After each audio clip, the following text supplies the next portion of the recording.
let session commence. So, party, it's still nighttime?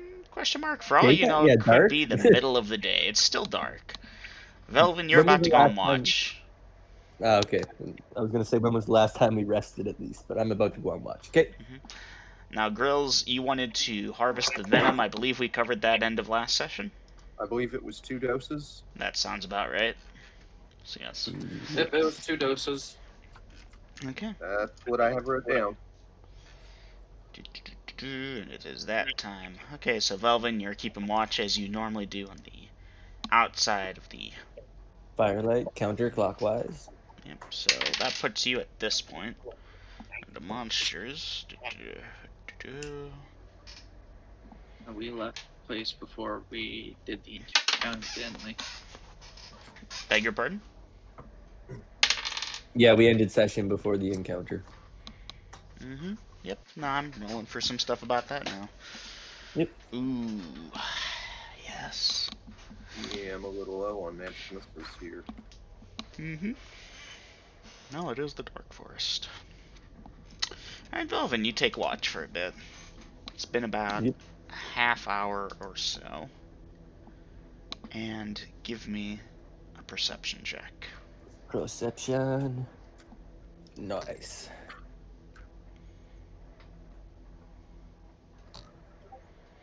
I have a 14. Yes, you will very handily make this out. As you're heading off by the northwest end of camp, outside of it, of course, Mm-hmm. and you're looking around, you see something weird over by the east. As you look in that direction, there appear to be several small balls of light gently floating towards the campsite. Distance is hard to say for sure, but you believe them to be about 100 feet out, if that. Okay, I will immediately circling around the fire, still trying to stay hidden, over to Acromede's sleeping spot. Over to a Chronicles sleeping spot. Okay, now let me go check formations. Opposite direction of travel. He's west. Hiding shadows. Okay, how well hidden in shadows is our good friend Mr. Chronicles? About that well. He specifically stated that he pointed out where he was sleeping to me. Because I'm invisible. Mm-hmm. Yep. So that means And I'll go over there and I'll be like, Acromede, wake up, we have some visitors. Alright, so you head on over to where Acromede is, and you whisper out to him, or say in that volume, Acromede, wake up, we have some visitors. Acromede, you're entitled to that perception check now, too. I rolled a 2. You rolled Nice. a 2, yes. You'll awaken to that. Hugo, Vasi, you're both very perceptive. Normally I wouldn't allow it, but you both have 19, so I'll give you on a 3 or better. You can perceive that. That's, mind you, a penalty of 16, basically. Go ahead. Let's see if you make it. Alright. One of them makes it with a 2. Well, who'd you roll for first? That was Hugo. Alright, Hugo makes it. The other one failed by a long shot because they made it on the dot with a 19. Uh-huh. Yeah, so Vasa continues to sleep, but Hugo, you'll perceive Velvin's hurried whispers, or quasi-whisper to Acromede, and it will awaken you. So, Acromede, what are you doing? And Hugo, what are you doing? And Velvin, what are you doing? I'm gonna make this a... I am... You said they were coming from the east, correct? I just want to have the right direction when I point. Yes.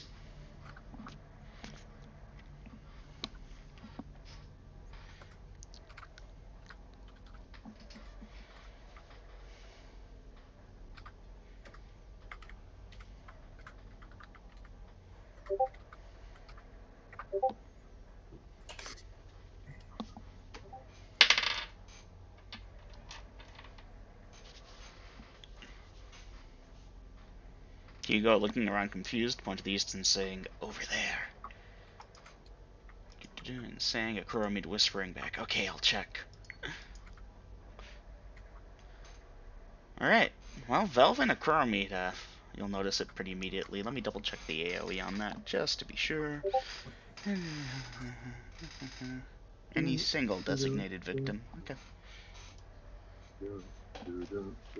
Well, Acromede, you're gonna start moving, but, Okay. yeah, Velvin's probably gonna yelp at, Velvin! You will They take are 3 upon points us. of damage, and you will be blinded as this cloud of smoke engulfs you for a second, and it burns, and you cough and gag, and you try and wave it away, and you suck some into your lungs, and oh fuck. So 3 points of damage, and you, my good friend, are blinded. You can't see shit. Now, No Kuromid, save, nothing, eh? no save. Brutal. Now, Kuromid, this may adjust your action if you wish, because that's going to be pretty audible. Hugo, likewise. And Velvin, right now I just have you coughing, gagging, and trying to get clear. But if you want to do Fucking something Christ, I can't see a thing. Did we see anything hit him?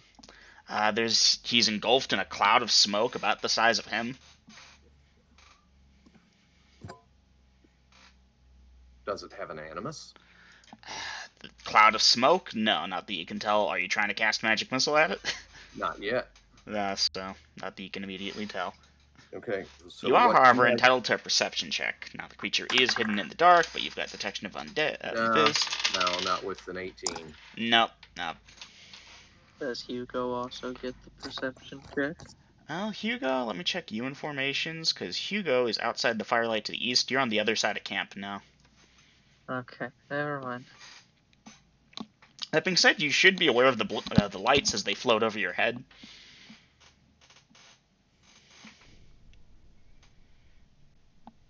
So, party, you know what? Let's make this a round 1.25. 1.24, sure. And, yeah. Looking for hostile magic missile at 1. Okay, Hugo, the balls of light do not have animus that you can tell. Okay.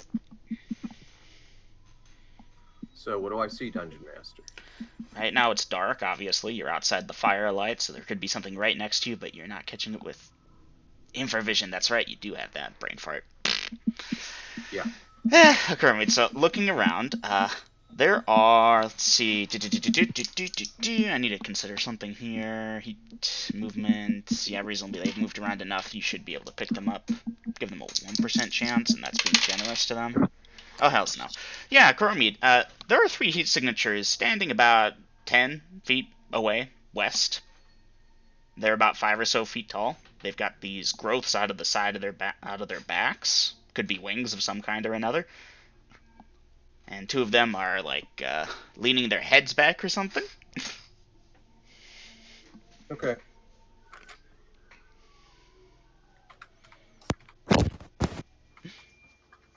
Heading around the fire to Mead and Velvin looking for hostiles, north or south. Vasa, you're entitled to perception check. Okay, Vasa passes with a 5. Yeah, Vasa, you hear your companion coughing and gasping and wheezing, and that should very quickly get you into the swing of things. Hold on, give me a second. What's this?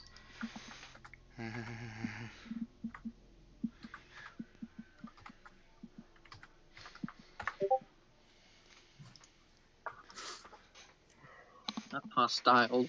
Hostiles. Alright, so Coromid, I assume you mean the 10-foot radius version? Or 10-foot diameter version? Yeah, I'm going to keep it to a minimum area of effect just to get those 3 things in it. Maybe expand it a little if they spread out after I shoot. But yeah, I definitely want to keep it small so I don't get any of my party members in it. Alright. Now, if they should suddenly teleport and be next to you, you're canceling the spell or holding onto it with spell saver one way or the other. You're not throwing it on yourself and your companion next to you. Probably not. Okay, good to know. Party dice initiative. Gina, you're in the most jeopardy. I got it. Okay, Hugo, I need to got a remember 4. north or south. North. North, okay, heading around the campfire to the north. Vasa, draw spear, look for hostiles. Vasa, this is occurring currently in the darkness, so unless you're going into the darkness or drawing forth light, you can't see shit that is relevant here. Except for the glowing light things, if you want to attack those. Still floating towards the middle of the campsite. Nope. More like just waiting to see whether or not me decides, hey, I'm gonna light this place up. He might. Alright, so Coromid, you've got your crossbow. That takes place before initiative, but these things were already trying to employ their breath weapon. What did the party get for initiative? 4. 4. Okay, so the difference between and pulling a trigger, 4. Initiative's tied, I'm going to give it simultaneous. Alright, crossbow times 2, concentrated on run. Mead, why don't you roll to hit, because there's also a chance you get the one that already breathed. No. Oh, actually, no, wait, that was it. Rip.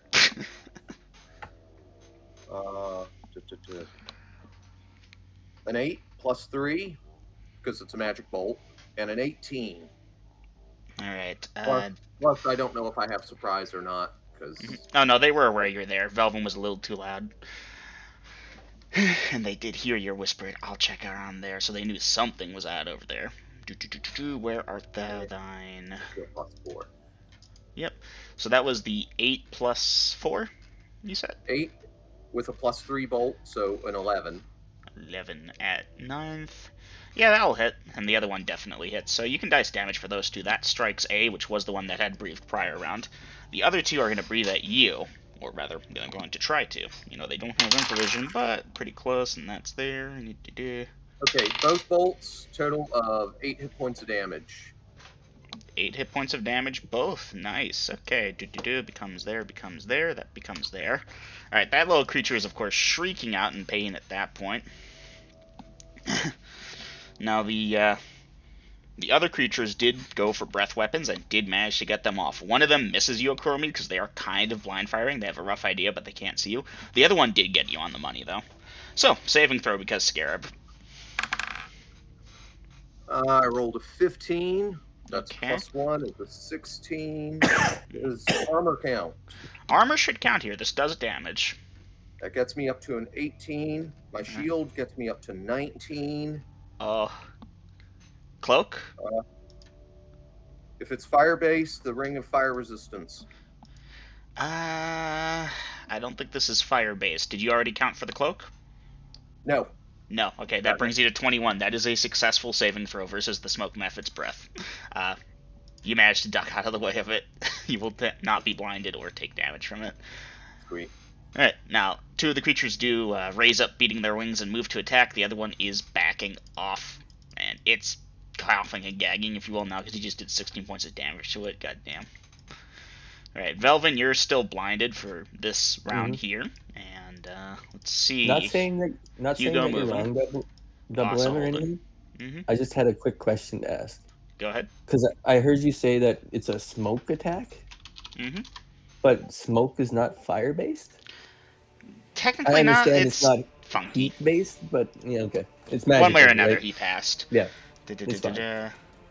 A discharge of a sooty ball of smoke, which does 1 to 4 points of damage to the victim. No save permitted.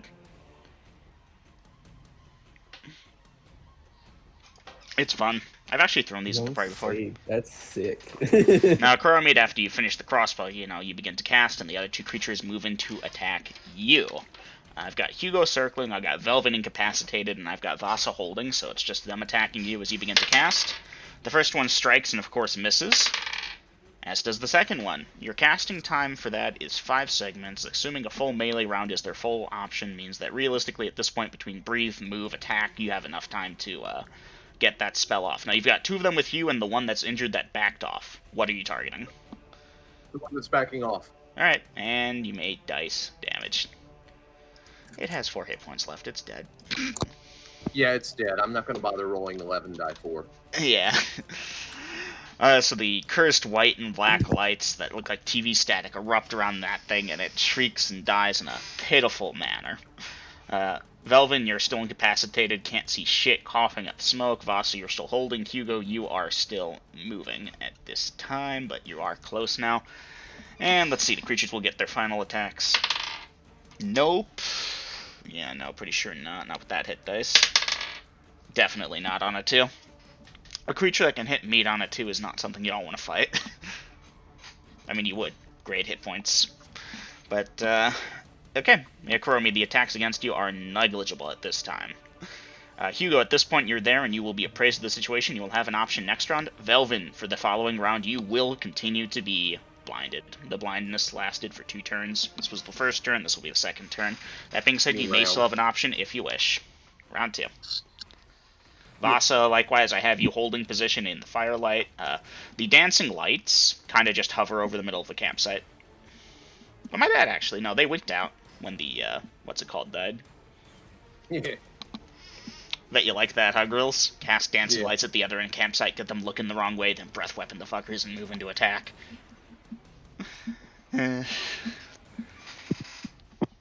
Vasa holding, Hugo confused still. Okay, Hugo, you should see two small figures about 5 feet or so. They have wings, it looks like, based on heat signatures. Obviously, they're moving around, attacking, half hovering, ducking, doing their standard combat routine, trying to get a Croromede, who is fighting them however way he is. I assume he's drawing his sword to attack, shield in other hand. Yep. That's a good point, actually, Croromede. I don't know if that shield should have counted, because you were trying to cast after the crossbow. It means you'd have to discard it or throw it up your arm or something, You said our attacks were simultaneous. That's for the crossbow. Okay. Well, in that case, Oh yeah, no, you're right. It was Brain still a fart. pass. Brain fart. Okay, Hugo, there are two of them. You can target B or C or both, or just one of them, or both, or however you want to do it. C. C. Okay. And a Cromie attack. Okay, party dice initiative. That is not the die I use for initiative. You don't roll initiative with a D20 in first edition. somebody dice it. It's a 4 again. Alright, party has initiative. Cromie, you'll be up first as Hugo begins casting, Vasa continues holding, and Velvin ducks. Cromie, B or C? C. C. Alright, roll the hit. 4 plus 9, 13 at 9. 13 at 9th is probably going to hit. They don't have the best armor class. Monster, no. Fighter, 9, 13th. 13, 9th, not 9, 13th. Yeah, that's sufficient armor class, -1. These things are totally armor class -2 or better. Yeah, dice your damage. 17 hit points. It goes down hard. Okay, at this point I'm going to check morale for its buddy. Yeah, 2 friends down, he's fleeing. You can go for a parting shot. As Hugo, you can dice damage for magic missile.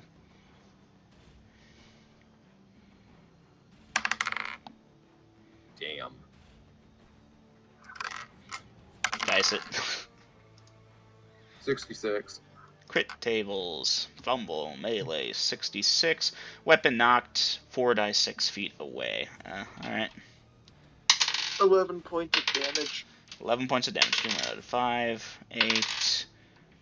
Okay, Cromede, your sword, you swing, but it slips out of your grasp and goes to the north about 8 feet away. Okay. Using light, you'll be able to find it easily enough. Yes, retrieving my sword. Mm-hmm. And shield. Now, Hugo, how many points of damage was that again? 7? 11. 11 on B. Ooh. It does have to make a system shock, which it I passes see. with flying colors. Okay, it Yeah, flies so- away, quite literally. Is Can it still fly after taking half of its hit points? good fucking point. So yeah, let me think for a sec. Yeah, no, so it would try and fly, wouldn't be able to. It would start running. It is heading down the road the party came. Is anyone chasing it? It's moving pretty fast. Is it running through the firelight? No, Because I don't know where meat is in this scenario. this was over by Is it the blue? west end of camp. It's heading down the southwest road, the way the party came.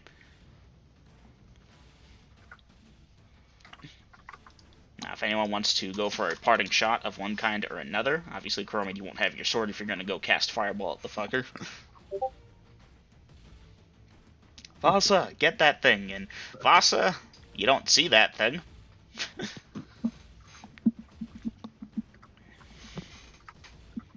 Yeah, good call, Cromie. I forgot. Half hit points means flying, not so much. Now, if it was the fly spell, that'd be different, but these things have wings. Okay, Cromie, that'll be you for the rounds. Either you pull out a light stone, or you search around blindly, however you want to do it. I'm not going to drag you through the minutia. It's got a Vel- heat signature on it. I should be able to find it easy enough. Velvin, you'll be clear of your blindness this round. Oh, I can see now, so I can take a proper action. Use a light yeah. stone, damn it. Okay, Hugo, you can roll to hit with that axe.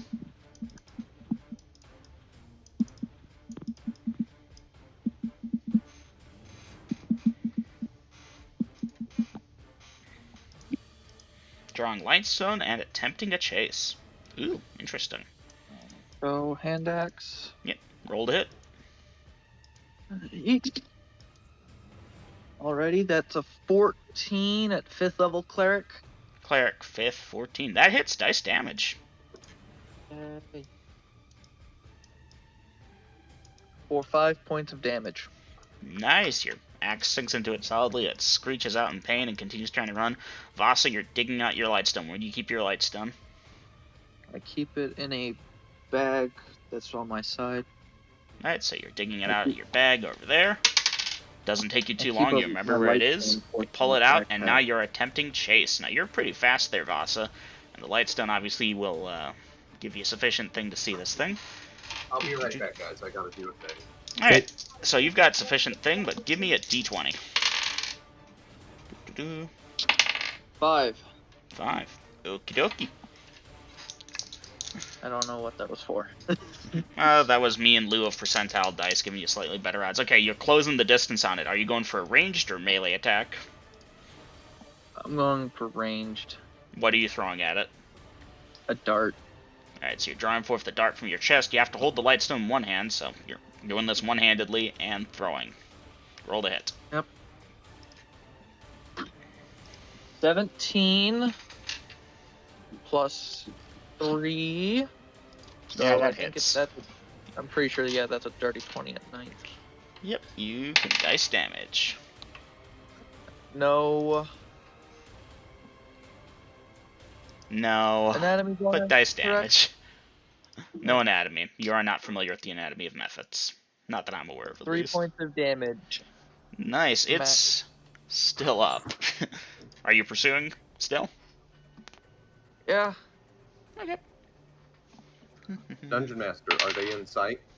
I mean, at this point, you've got the lightstone, so yeah, there's a decent amount of distance going on there, but yeah, you should be able to see them. Are they more than 170 yards away? 70 yards? God damn it. No. 170. Yeah, no, 170 yards. No. 170 feet, yes. Yards, not yet. Okay, magic missile. Magic missile. Okay, Chromie, you begin casting. Vasa, you have your second dart you want to roll? Yep. Alright, roll to hit. Okay, that's not good. That's a 12 at 9th. 12 at 9th, let's check. 9th, 12. That hits, you can dice damage. For 2 points of damage. And it goes down. Chromie, what are you targeting? Shit. I finished the spell. Do I have anything other than party members? I mean, there's probably, like, small, animals, if they might be nocturnal around, but even then, it's unlikely. Here, let me give you a check on that. You wouldn't see anything that's big and hostile. There's no dragon rearing up that you can see. And yeah, you don't even find any small woodland creatures to take it out on. A moth near the campfire? Check. No, it seems the dancing lights must have scared any of them off for the general combat. Absolutely nothing. Not that you can tell, and you're starting to feel that strain as use it or Yeah. lose it. Lose it. Lose it. Okay, and you're not trying to spell saver it, so it's lost. Nope. Beautiful. Oh well. Alright, Vasi, you made about 200 or so feet from the party before you caught up to this thing. Another 100 or so feet to finish it off. Recover any and all weapons inside the set thing. Alright, 3 saving throws. They save on 6 or better. Dart, yes. I do need Other to check dart, yes. the thing. Hugo's hand axe. On the nose with a 6. Alright, so yeah, you'll get those weapons back. Let me check this one.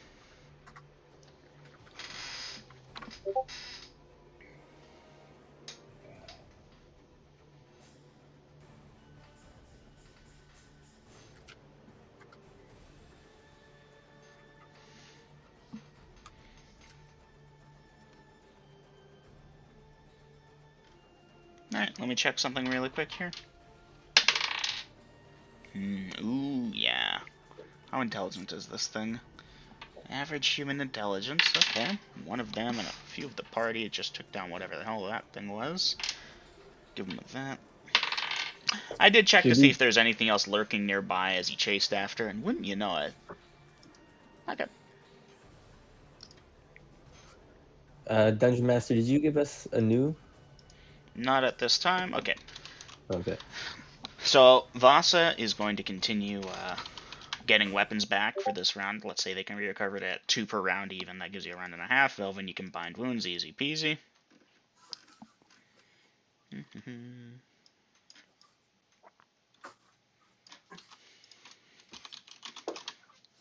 And the Coromid spent his spell. Okay, Coromid, what are you doing this round? Check Velvin and recover my crossbow bolts. Reload my crossbow. Alright, both of them hit, so standard saving throws, you know the drill. Yes. And who cares? It was a normal bolt. Oh, make sure you mark it off as appropriate. I am.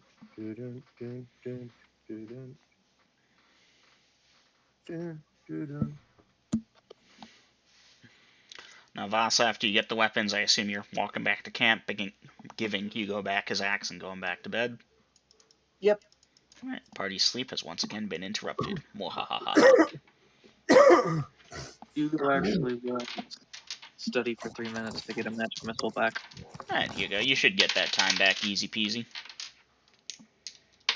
Yay, I'm back at Alright. Alright.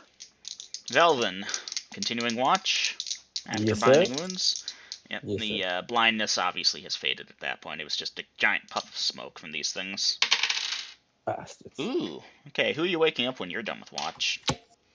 I believe it is a Crow-mead after me. Let me double check that before I confirm formations. Watch. Yes, Mistwalker is after me. Oh, that's fun. Do. Oh. I'm gonna need a minute, party. No problem.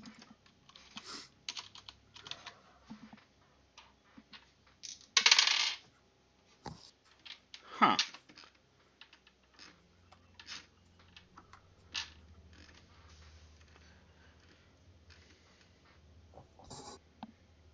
Yeah, I've still got one of those. Okay.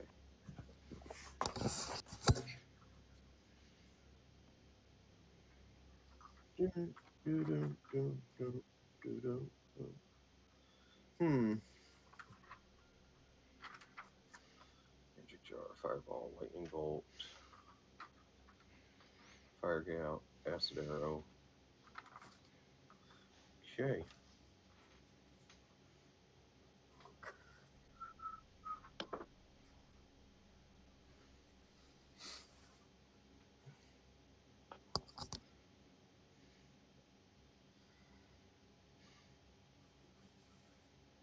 Interesting.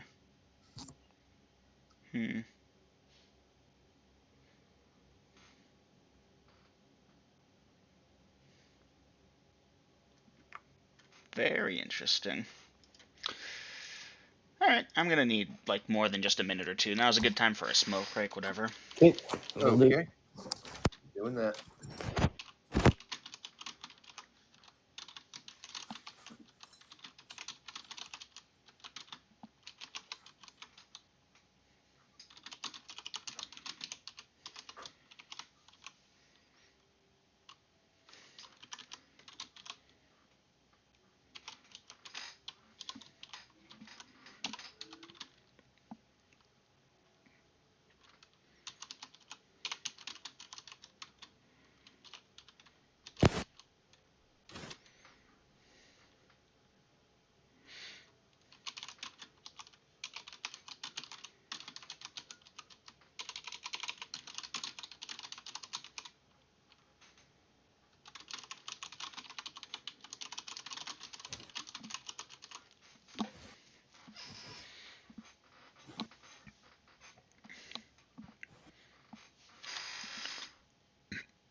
Okay, I'll be right back. I need to quickly use the bathroom.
I'm back and I have chicken.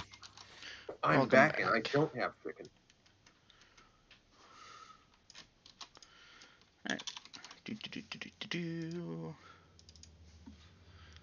Alright, party, this thing is, it's mean. There's no getting around it. It's, like, really mean. The party could win, but it would be a really tough fight. Like a 10 on that 1 to 10 scale.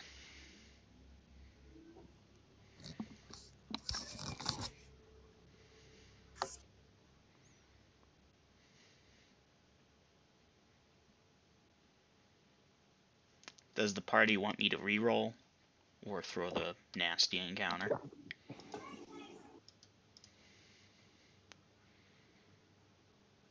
The XP whore in me says Oh, it will be worth throw a the. fuck ton of XP.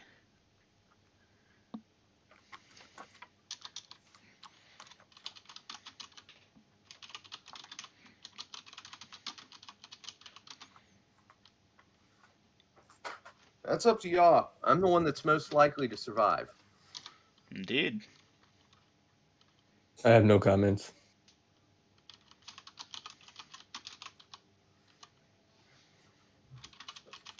I am the one on watch, too. Not that I know that's going to help much.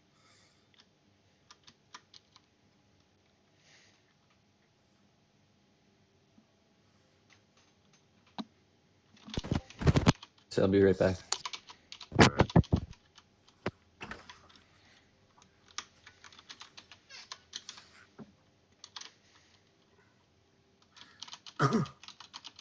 If it's that questionable, Dungeon Master, you probably ought to throw something else, because I'm tired of replacing minions. Alright. I don't know. There's never a good time to throw one of these. They're always going to be nasty. Unless you hunt them down yourselves. It's...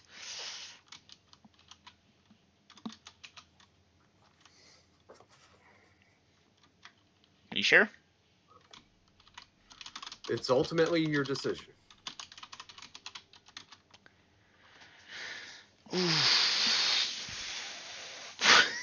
Alright. Dom? Gina?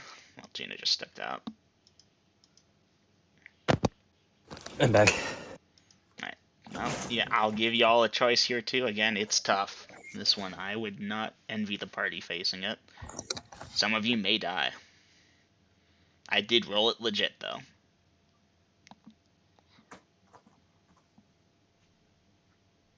Again, no comment. No comment. Oh, come I'm on, just Gina. here. I'm here to play the game. I don't want to. I know you're here to play. The game is offering you a choice. Hard, like really nasty hard, or take a pass this time.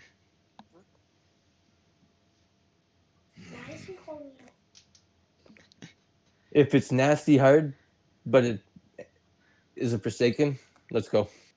If it's a Forsaken, you want to do it? Yep, I'm willing to do it for girls or anybody who ever gets this low.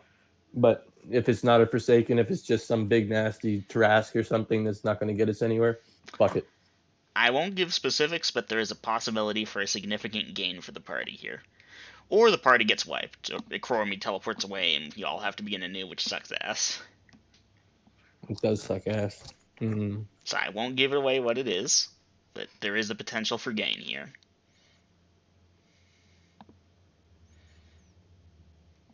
Akromi, you got anything to say? Again, I hate replacing minions, but I understand that too.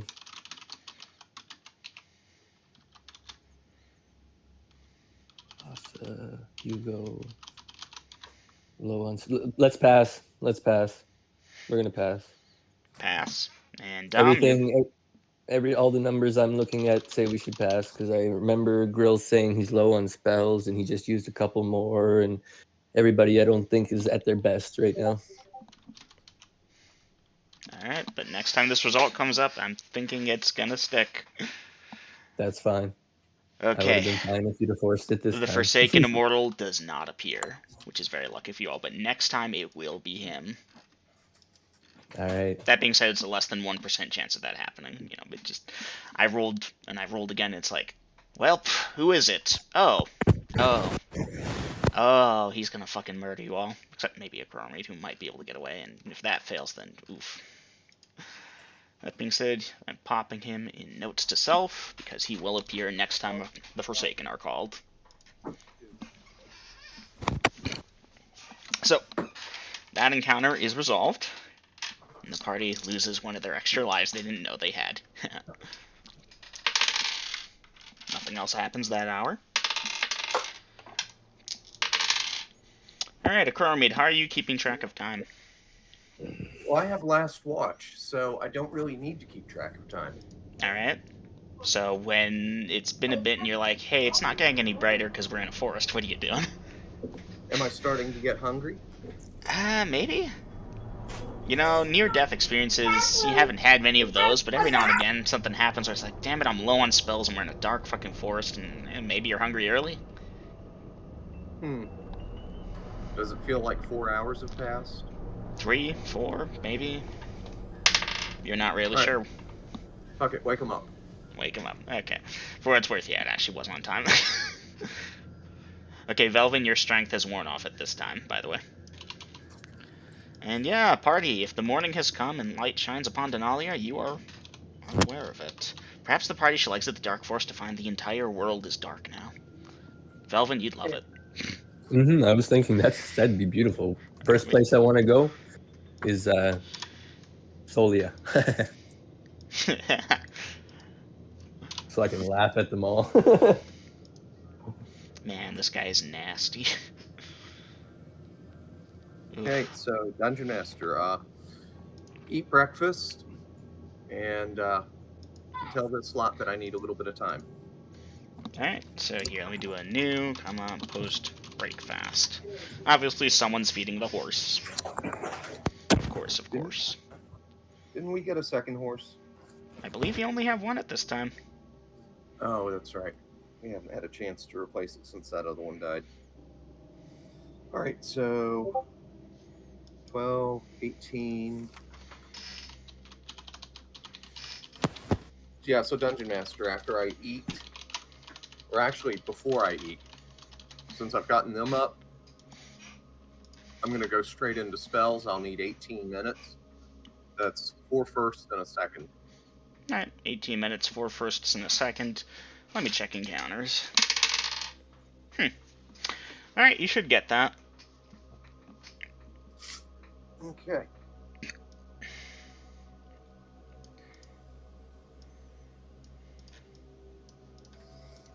And since Dungeon Master, obviously I did not get a solid 8 hours of sleep, you'll notice I only went for first and second level spells, which I would have only needed 2 hours of rest to be able to get without 4 and 6.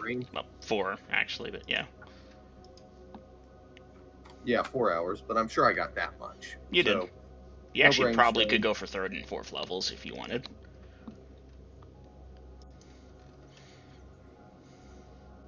You know, it was only a few dozen monsters last night. 4th.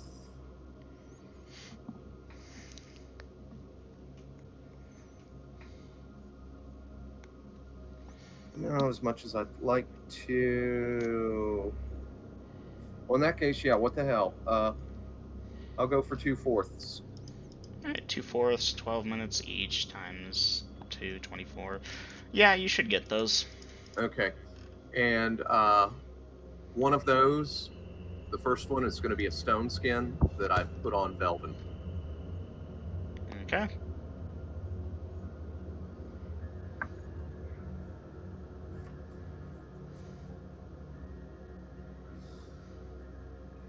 And then I'm assuming Jaziel is going to show up sometime in here. Yeah, obviously he shows up sometime in the morning. I could have done this one. He's fun.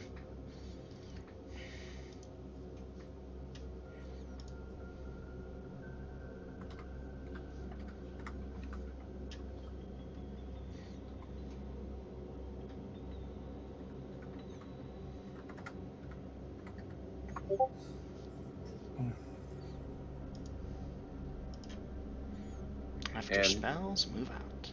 yeah, because Dungeon Master, I can eat while we travel. So a little bit of delay on breakfast for getting the spells back seemed like a good trade. Mm-hmm.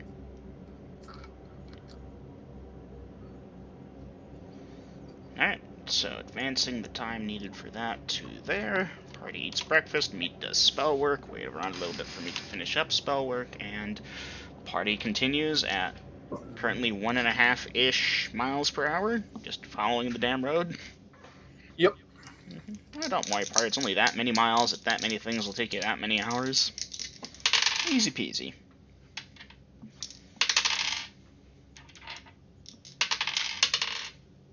That's what I thought.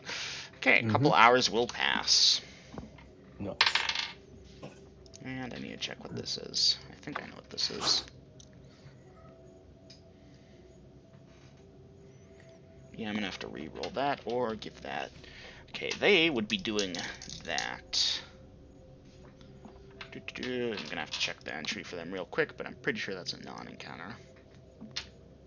Now, how much of a non-encounter it was, the party will have to see. Number appearing is that many.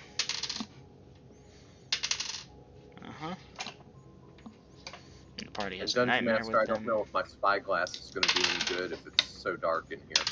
It's pretty dark. Yeah. Now, to be fair, party, the Dark Forest does occasionally have sections where it's like, oh, look, a clearing, light, or an occasional beam of light finds its way through and illuminates a small patch here or there, but it's thick, it's oppressive, and y'all are in the middle of it. Okay, let me check if there's I've anything been else oppressed before. this hour.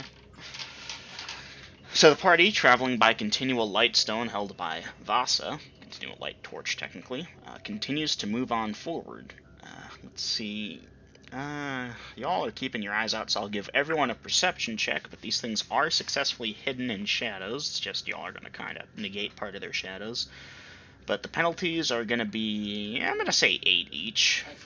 Yeah.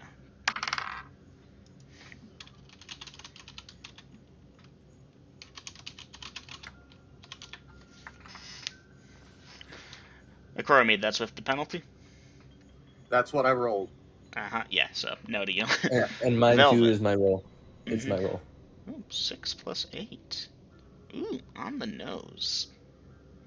And Hugo Vasa?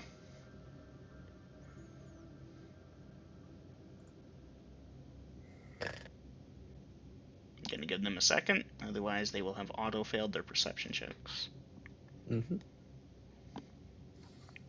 There it is. There it comes. Nope for the first, obviously. Yes for the second. Okay, Vasa. Maybe it's because of the rats. You find yourself glancing towards the trees occasionally. Velvin, you're gonna catch it too, but it's the tail end of one of them. There was a figure among the trees. Off to the right-hand side of the party, there's one tree branch that crosses over to the other, and Vasa, you catch clearly a smaller than man-sized figure leap from one to the other, and the shake does alert you, Velvin. You look over just in time to see something move there. I grab my bow, I draw, and shoot. Okay, Velvin grabbing, drawing, and shooting. Here, let me Quick pop in draw. a new then. Yep. Now, Kuromi, Jaziel up in the front, both fail, so Hugo Vasa, however, might have options, because if I recall correctly, we got Hugo Vasa driving? Let me check formations. Clip, clop, clip, clop. Draw, pull, shoot. Alright, and Vasa, Hugo... Well, Vasa is entitled to an action. Hugo is oblivious at this time. This forest is nasty. Vasa drawing forth darts and throwing. Okay, Velvin, you may Let's see. Draw, pull, shoot versus throw thing that's already on there. Well, party first. Let's get an initiative. And tell you what, Hugo and Velvin, not Hugo, Vasa, Velvin, why don't you both roll initiative? Let's see who gets the draw on who. Okay. I rolled a 4. And Vasa.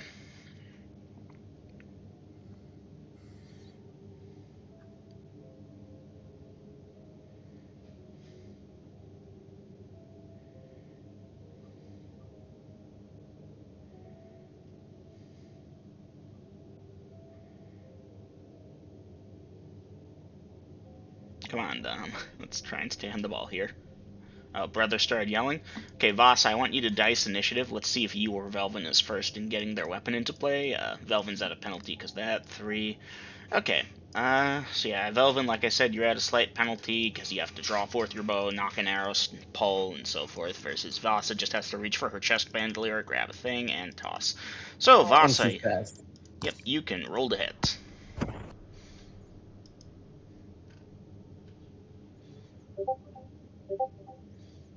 9 as a that of that.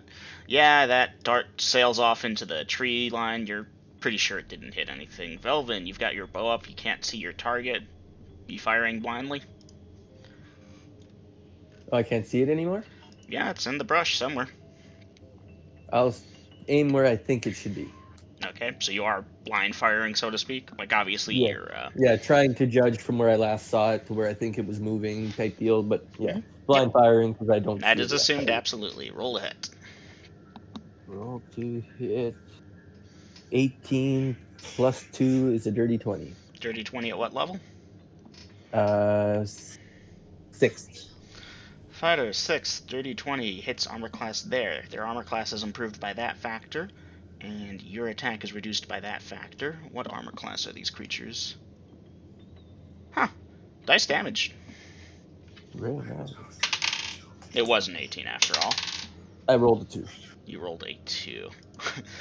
Alright, yeah, something in the tree lets out a cat-like yowl shriek, like you stepped on a cat's tail.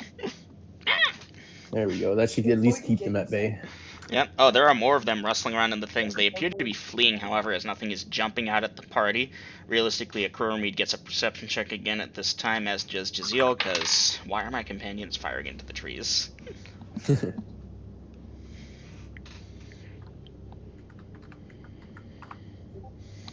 Yeah, Kuromid and Jaziel both passed their perception checks and should be aware that something's going on. Their party is firing into the tree line. Hugo, likewise, you get one as well. And... okay, so at this point, most of the party, scratch that, all the party is aware. Are the missile fire people continuing their missile fire without further visual, or what? No, because that's good enough for me. I think they're scurrying away. Get out of here. If they would have kept moving forward, I would have shot more.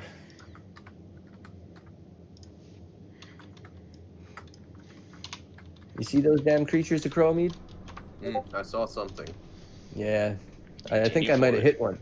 I heard something squeal when I shot. I heard 2. Vasa, see if they are continuing. Well, the monsters are fleeing. The party is moving forward, it looks like. Yep. I'm not trying to steamroll anyone, just making sure. Okay. The Tabaxi fuck off. One of them gingerly pulls that arrow out and binds their wounds later. They saw the nightmare, they tried to hide instead of flee, because... good times. Okay, that's the remaining of the 3rd hour that passes that event. Moving on to the 4th hour.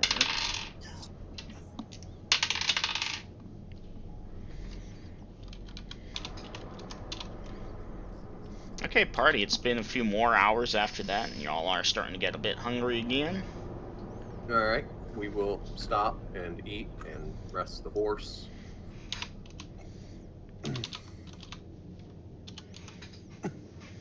Alright. Party's stopping, they're doing their usual for lunch. Haha. Nice. Alright, lunchtime passes without much event. And the party picks up the pace once again.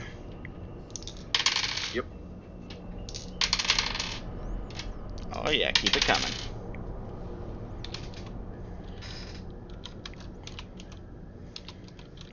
Party! Haha. Congratulations. The party travels for several more hours after lunch. Of course, the forest is alive. There are things in here, and most of these things run from the nightmares. A couple might be stupid enough to hang around, but none of them are encounter-worthy. Unless the party would like to stop and kill every random rat in the tree or bird that's still flying around or something. No. No, kind of a waste of time for y'all. Not really worth XP. And, yeah. After quite a number of hours of traveling in total, the party reaches a point where the tree line starts to recede a bit more. It's pretty sudden, this shift. It's not gradual. But as the party moves forward, they realize they can see the sky again. And after maybe 100 or so feet, the tree line recedes entirely. And as the party crests over a small hill, they will see a city. Yes, a city. It is the city of Salsalia, for those who have been there before, or Salsalia, depending on how you pronounce it. Congratulations, party. So while I pop in a new and get the lovely description I've been twinkering on in my head for a little bit on and change the music, y'all can decide what you want to do here.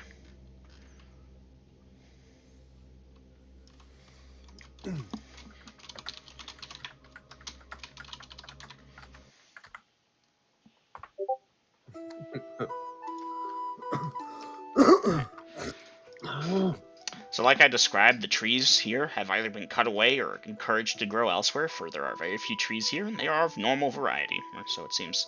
Most of the buildings are constructed of wood, but the wood seems not exactly processed. It's almost like they carved into the trees and just made their houses out of trees. As such, several of the buildings appear more circular. They have actual tree houses here too. The population of the city is primarily elves, but you will see the occasional human, cerebellium, dwarf, etc., etc. You won't find many drow or durgar, of course. Velvin, you're gonna stick out a bit like a sore thumb there. Reasonably, they had scouts or rangers of some kinds that, they saw the light coming from the dark forest and they prepared a thing, because it's like, oh, travelers or monsters that are using light, and upon seeing the party, they might be slightly nervous about the nightmare, but it's just one wagon led by one horse, 3 people, one nightmare. How bad could they be? I mean, those people obviously traveled through the dark forest, so pretty bad, it turns out. Yeah, but we lost some stuff along the way. Yeah, you all did. Don't worry, the scavengers absolutely loved the food, including that giant colony of ants that was a few miles away. Ate the fuck out of that. Alright, so Dungeon Master, we will look for an inn. The dirt roads are very well trodden at certain points. The wagon moves over easily enough, and either by questioning guards or youths, or asking around, or just looking around for a building that appears to be more like an inn, in the sense that it has signs out front or people drinking, the party will identify the Weeping Willow Inn. Yes. Let me go find common info.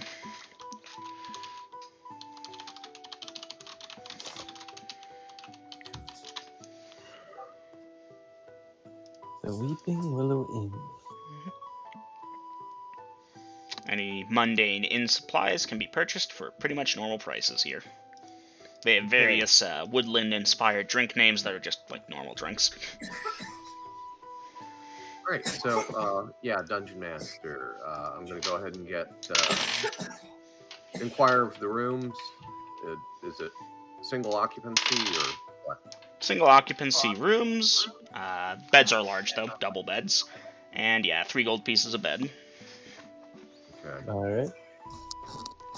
Alright, 3 gold pieces of bed. Stabling come with that. Mm-hmm. Yep, they'll happily stable your horse. That one we probably can't stable. No, but you can bring him a fresh pig in the morning, yes? Certainly, and they'll roll that into the costs. Fresh as in still alive. Ah. They can manage that, yes, if you're paying. So yeah, Crow may just throw some gold at the problem. Alright, so yeah, Dungeon Master, ooh. I'll throw a platinum piece for the room and meals. That should cover you quite nicely. Even for a darky like you, they're willing to take a plat. All right. Dungeon Master, I have a gem with certification that has a 20 gold piece value. And so I will offer this forth for our rooms, food, drink.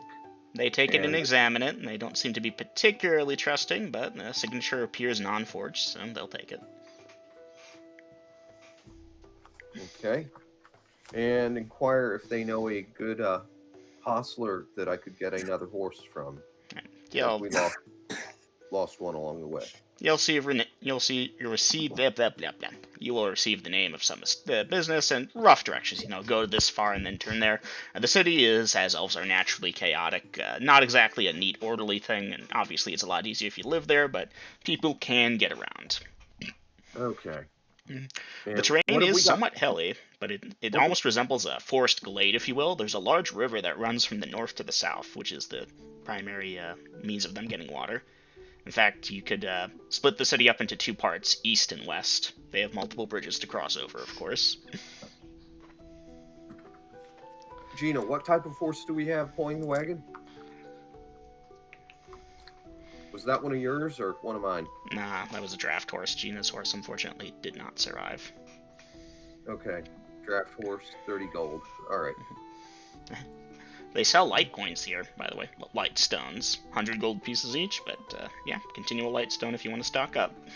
Okay, and Dungeon Master, I'm going to throw another 50 gold, which is a gem, at getting a second draft horse and provisions for the wagon. So, yep, standard prices. Provisions for the horses and, of course, food for the party that will be on the back of the wagon.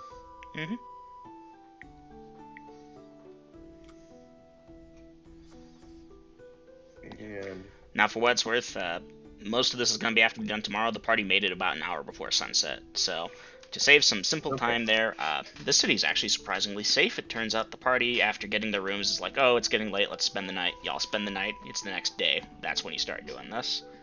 Okay. And Dungeon Master, will I get a full night's sleep? You will. Okay, then catch the party for breakfast, and after that, I'm like, okay, here's what we need. Y'all want to go get this while I get caught up on matters arcane. Vasa, I think Hugo, Vasa, and Velvin can go secure the draft horse and the provisions and bring it back and whatever light shopping they might need to do. Yep. So, Chromie, just go ahead and pop it in actions, the spells you need, or just the time you need for spells. Now, Voss, I will point out, it's like that itch, hey, at some point I gotta go get to that thing there somehow. But you do have some leeway here if you want to ask around or do something else or meditate. Whatever you'd like to try, you have leeway here. I'm not dragging you by a chain, it's just a light tug. Hey, don't forget you gotta do this soon.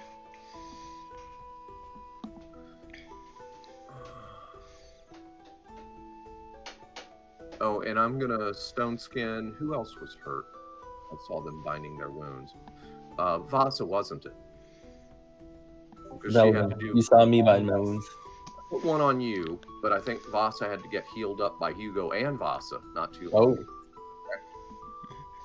Well, Chromie, as you're not a cleric, and triage appears to be mostly 100% all the way around, it's based on your memory. That's what I'm going off of.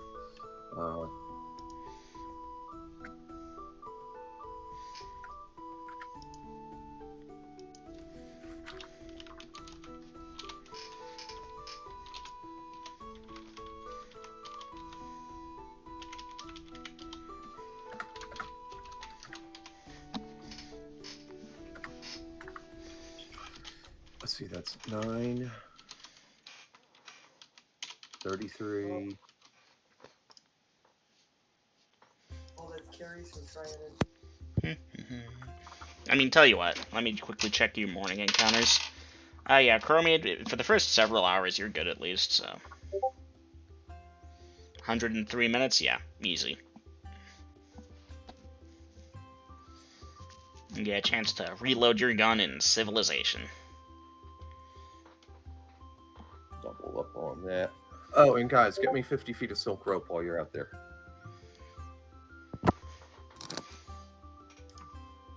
Oh yeah, you lost your rope, Okay. didn't you? Okay, Hugo Vasa. I assume Vasa. No, Who are I you didn't lose asking? it. I want a spare. Back up. Yeah, I don't want to ship the way over to them. Are you just asking every single person you encounter? Anyone in particular? City guard, random child, innkeeper, salesman? Any details are helpful. Honestly, if you could verbalize this would be great, but I can I would understand if you like, can't. if I'm going to look for someone to ask for directions, it'll be someone who's not a light-skinned elf. Well, I know, it's gonna be hard, oh, but lucky God you. You find dang like it. one of the few humans that either lives or visits here. Good man. Excuse me, sir. Could you tell me where I could find market areas? He'll mention he went shopping at a district over yonder.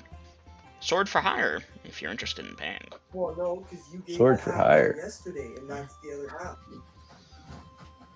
I just need some basic provisions.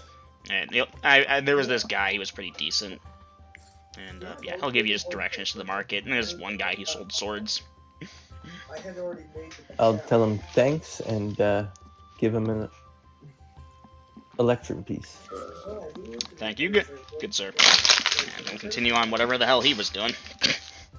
And I head on over the way he pointed me. Alright. Now, Vasa, you're asking guards. Okay. Give him that % chance. First guard doesn't know what you're talking about. Second guard has no fucking clue. Third guard is like, oh, you mean one of the monks? Oh, nice.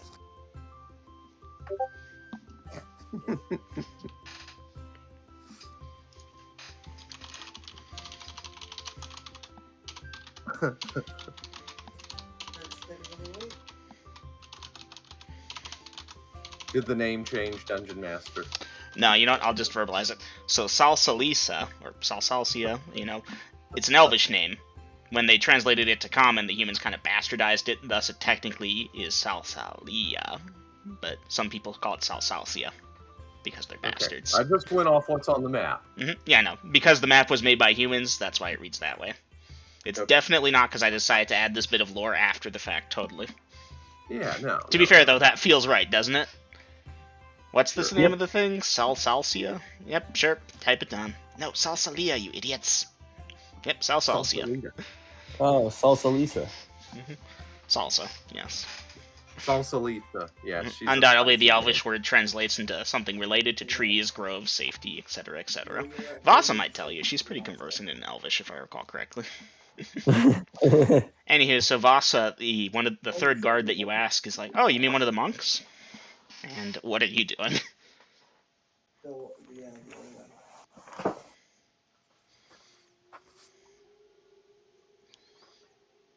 Yeah. Yep.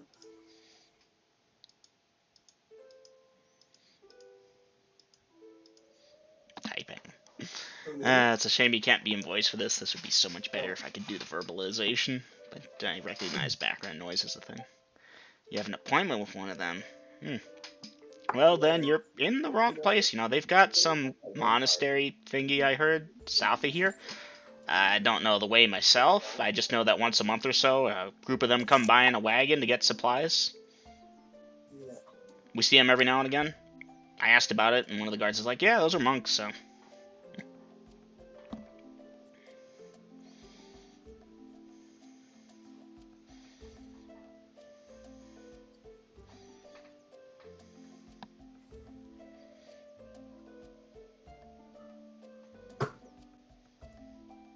They're a pretty reclusive bunch, you know. Keep to themselves for the most part, but their coin's good.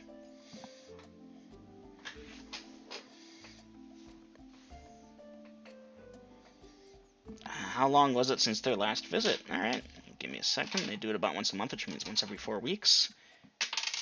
Okay, so that's how many weeks it's been. Does the guard know this? And do they remember that? Don't know.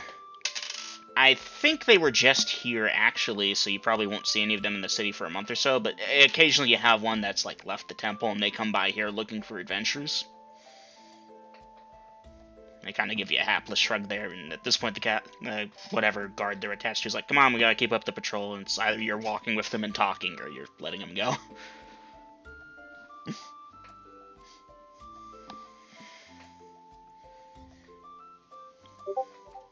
Letting him go.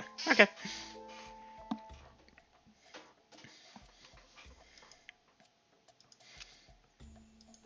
So what are you doing now, Vasa?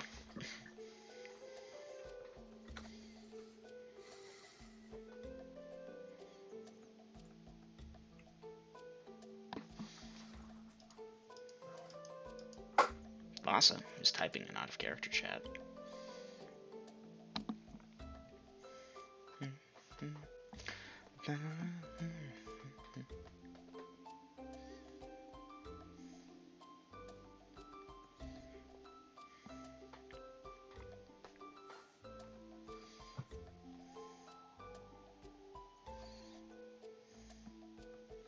Still typing. Going back to the tavern, up to my room, and try and hone in on the monk, at least get a direction. Okay. And the rest of the party is currently in a holding pattern for the most part. Chromid, after you get your spells, what are you doing? Waiting for the party to return from their shopping and etc. Alright. Velvin, after your turn from shopping, what are you doing with the Chromid? Or rather, what are you two going to do once the party gets back together? I have to quickly pull open map.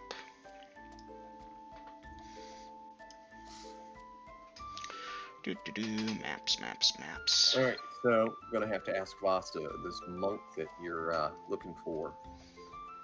Is he like a recluse, a hermit on his own, or is he part of a monastery, a temple? I said a bunch of stuff on mute. Oof. Yeah, I said I would have came back and would have went and sat in the tavern with Mead and had a drink and a chat while we waited for Vasa to show up. Alright, well, at this point, the party's all back at the tavern. The supplies are purchased, and Vasa questioned a guard. Alright, now Vasa, you'll again get roughly the same ping that you'll find in the Sonic Cartographer, in that it should point to you south and east. You won't obviously be able to feel just by that thing, but it's essentially like having a compass, if you will. You've got a rough idea. Okay, does Vasa share the information that she got from the guard, is my question. Dom, I'll need you to answer that. He's typing. Okay, well, if the monks come in for supplies with a wagon, that means there's a road capable of supporting a wagon. We know it's going to be south, so let's rest up for the remainder of the day and go first thing after breakfast. Good call.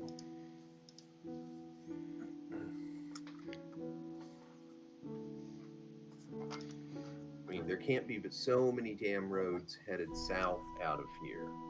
None according to the big map, but then again, that probably wouldn't talk about merchant roads. You know, it's the major roads. That's easy enough to figure out.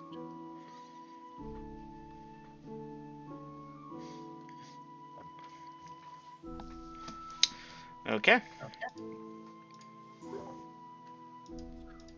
If we find a dirt road that doesn't look like it's big enough for a wagon, that's not our road. We find one that looks like it gets used on a regular basis, then we stop at the first frickin' farmhouse and ask the people there if they've ever seen the monks pass by. They say no, wrong road. They say yes, right road. I'm starting to think you played this game before. Yep. Is that the party's intent? Yes, Dungeon Master. So I need to mark off some coin for our second night there.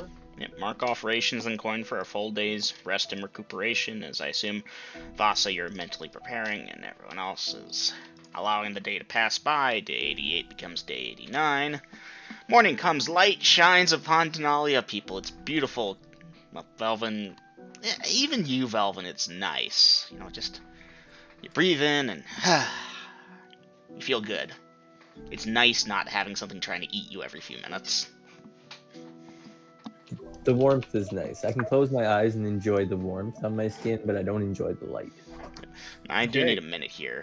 Let's see. All right, good, because I need to 7, smoke. 8, 12, All right, yep, that'll take a minute too. 17, 23, 22, 25, and then 5. Okay, I'm just gonna do that. 25, 10, easy numbers.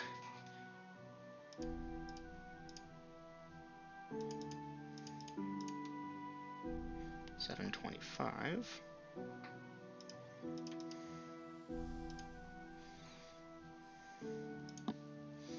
And let me add a thing here.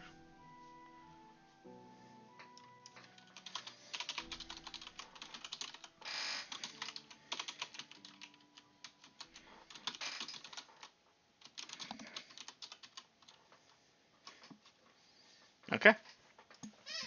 And just in case this accidentally gets deleted, let me save this on scrap paper.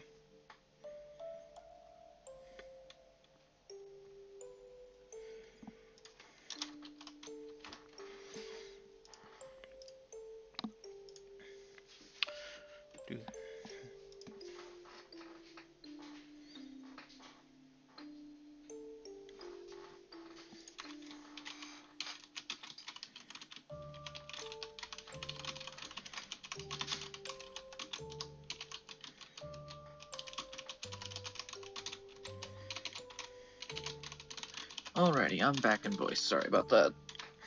Welcome back, invoice. Let me check to be posted.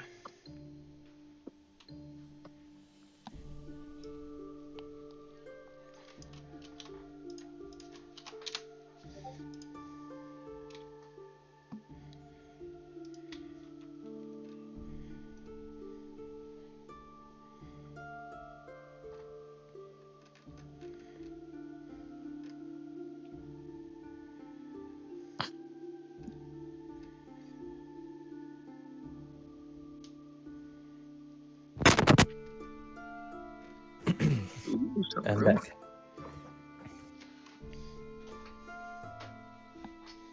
What rumors do you have for us, Double M?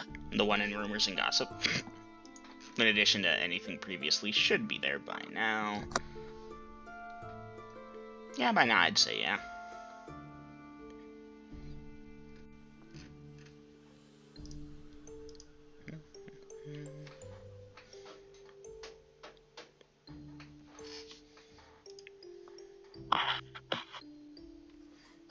Oh God, that's great. Yeah, but the Hydras have amazing treasures. Yeah, they do. Some do. Okay. Acromede? Yeah. I would like to turn your attention to rumors and gossip. Okay. Lurking in the western part of the dark forest, speculation runs wild. What is known is the fact that an opposing group returned with no game.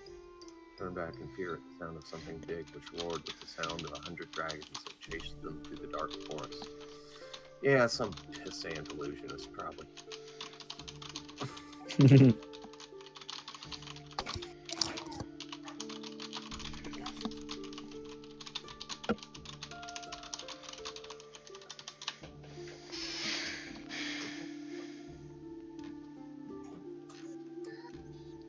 In other news, an unseasonable cold has swept the forest the past few days of late. No one knows why. I didn't do it. You're robotic, Double M. Yeah, my ping just went to 5,000 milliseconds. This is Jerry, brought to you by Talon Cross. Invest in Bitcoin.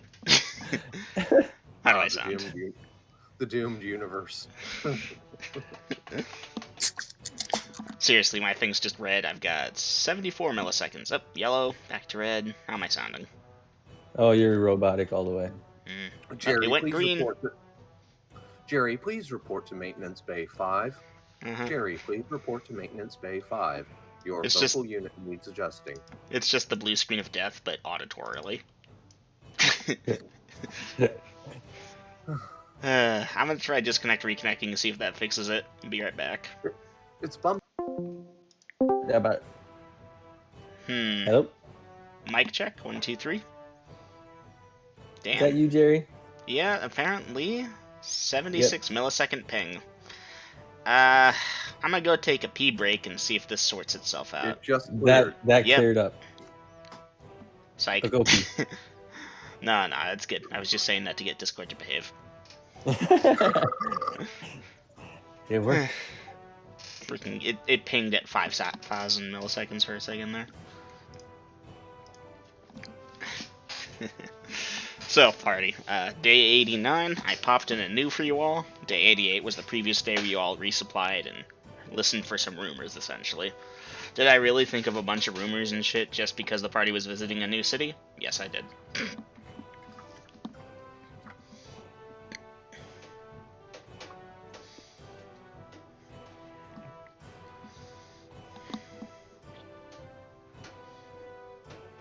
Day 89. I guess we... How are we going to look for this road, Acroamid? Well, we look for roads that head out of the city that head south. And along the way, we ask any guard patrols if where the road the monk shoes is. Worth a Alright. try. Is that the party's intent? And let's see. Hugo is a wreck, so Vasa is the choice. Yeah, we'll have Vasa do it because I think Vasa's got a decent charisma. Nah, And- Hugo's great. They love him. Hugo's worse than I am, and I've got a spell that enhances my charisma for shit. Nah, Okay. Hugo's great. Just put him with the rest of the circus clowns. And yeah, and Belvin's, yeah, one speck of pepper in the salt shaker here. So I yeah, like that. no. That's good. Hmm. So yeah, Melissa, it's your quest, and it seems they're having you ask around. Yeah, for the most part, some of the guards know of the monks, because, you know, that's occasionally the talk. It's like, oh, hey, the monks are in town. And after a bit of poking, it's like, yeah, we know they're monks because they wear their monk robes, and one of them said they were a monk. And, you know, that's just how the word gets passed around. For all you know, no one actually confirmed certainly, but they're pretty sure. As for which road, again, it's just some southern road. There are a few of them, of course, that lead out to the various farmlands. Now, the core difference between Denalia and Coalhole, of course, is the miasma, and that does translate into farmland being covered in miasma and workers being shipped in the mornings and shipped out at nights. But there are occasional farmhouses within the circle of protection or that have their own circles of protection, so it will take the party a bit of searching, but they will find the right road that is wide enough that they can go down and find a farmhouse, knock at the door, meet someone. It's like, yeah, there's this caravan that comes by once a month. They just left, actually, like today. They just left, like a few hours before you all showed up. We're right on their tail. Yeah. Vasa will thank them for their time, and we will mount up and move out. Mm-hmm. Alright. Now, the party's speed on this farmer's road is probably going to have to be reduced a bit, you know, even with the light, because you're all going to have to break that out again as you all enter the dark forest. Yeah. It's not a proper road. This is a trodden dirt path, really. There are gouges for wagons, but, Okay. again, Can you we drag a manage- wagon over one path for once a month at best. Yeah, but for how many years, though? Anyhow, regardless, can we manage 2 miles an hour now that we've doubled our horsepower? You should be able to do that easily enough. Now, is the party trying to go fast to overtake shit, is the question. No. No, we'll catch them when we catch them. And if we catch up to them before their destination, that's fine too. Okay, party heads out, and yay. Now, this does put the party at this time of day after all that questioning and shit, and they begin exiting farmland. Weirdly enough, there is an encounter. Odds of it being negligible. Oh yeah, some farmers in a wagon passing back. Okay. You know, wagon full of hay they can't get anymore, so they're shuffling it back while the rest keep working. Not monks, you're pretty sure, unless the monks have disguised themselves and are doubling back to track you. No. Yeah. Would I really be that contrived? Totally not. No, Yeah. I never do things like that. Hey, Vasa, look, a rat. No, wait. It was just a scarecrow. Fuck off with the rats.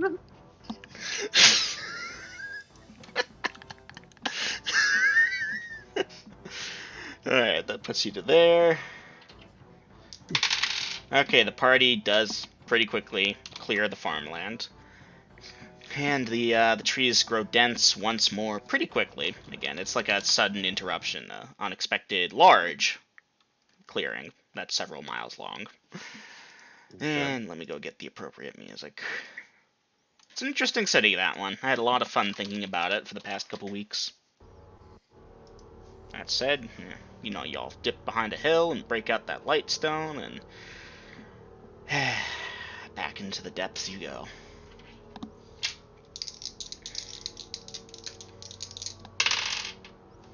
Do-de-do, 1, 2. Okay, the party will be getting kind of close to lunchtime. Do they wish to stop for lunch or not? Yes, we do, Dungeon Master. The party stops for lunch, and let me see what your encounter is. And Dungeon Master, I'll be on Overwatch while the party is eating and taking care of the horses. Yes. Yes, horses. People who are keeping track of that, make sure you keep track of that. Honor system, I don't need to think about it. Yay! That's why I threw money at supplies for the party on the wagon, so that we can eat off of that instead of having to mark off our... Alright. Jaziel wards off this encounter as some large birds are gonna be within encounter range, but the second they detect Jaziel, they're running, and Jaziel may or may not hunt one of them down, but the party isn't fucking with them, are they? Nah. No. So, yeah, the axe beaks are gonna be rolled up again as something new, because I've used them a few times and it's been non-encounter each time. Okay. Lunchtime passes without any further encounters. Okay. Thus And again, I'll eat in the saddle if I didn't have time after the party finished eating. 1, 2. Dungeon Master? Mm-hmm. At lunch, at the end, I'm gonna, since Velvin now seen the light and that it's day, he's gonna put on his full plate. Okay. Keep in mind, you're once again in the dark forest, so obviously it's still daytime now. You're on the clock again. Y'all were actually off by like an hour or so. You felt like it was night, but oh wait, it's an hour before night or something like that. Yeah, next time I go to sleep, I'll change. Another Forsaken Immortal? No, but it could be pretty nasty. A or B, party? I say A. Alright. Party want to do A? Okay. Here, let me make it slightly easier. One is hard, the other is not as hard, but still not nice. Dom picked already. I don't want everyone to have to make these decisions anymore. A is fine.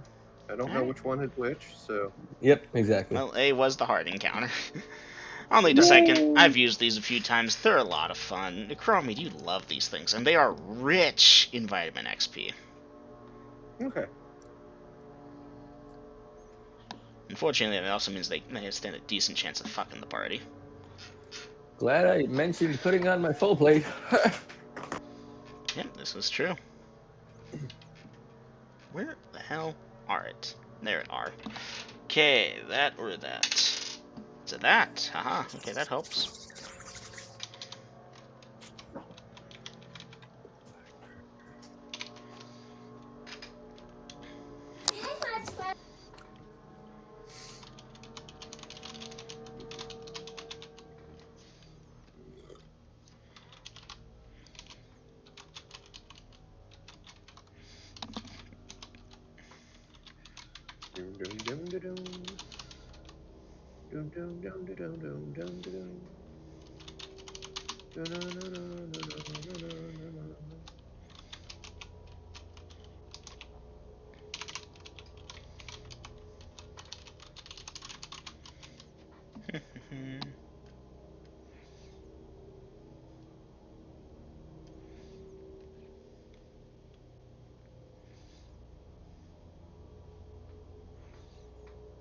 I'll give it a that % chance of it being one of those. Nope.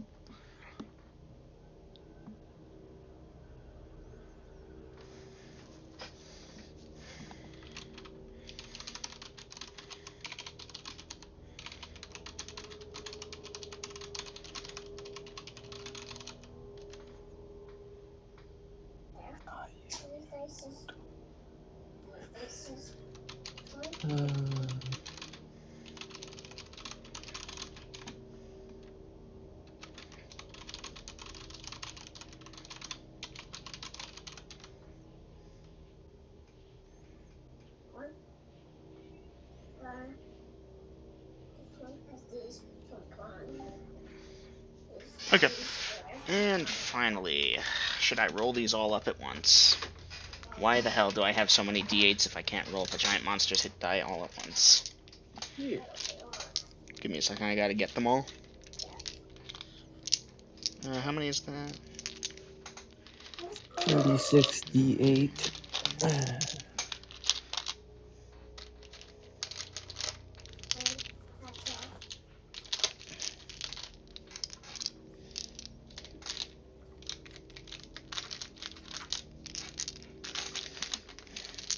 Is that all I need? Ah, damn, I don't know if I have enough desk space for all of these. Oh, don't worry. You've got it under control. I hope the party heard that. Nope, we didn't. Aw. What happened? I He rolled rolled the them. big pile of dice.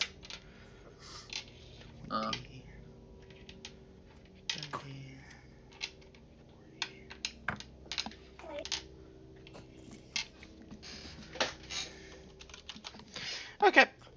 And now I get to gather all these up and toss them again.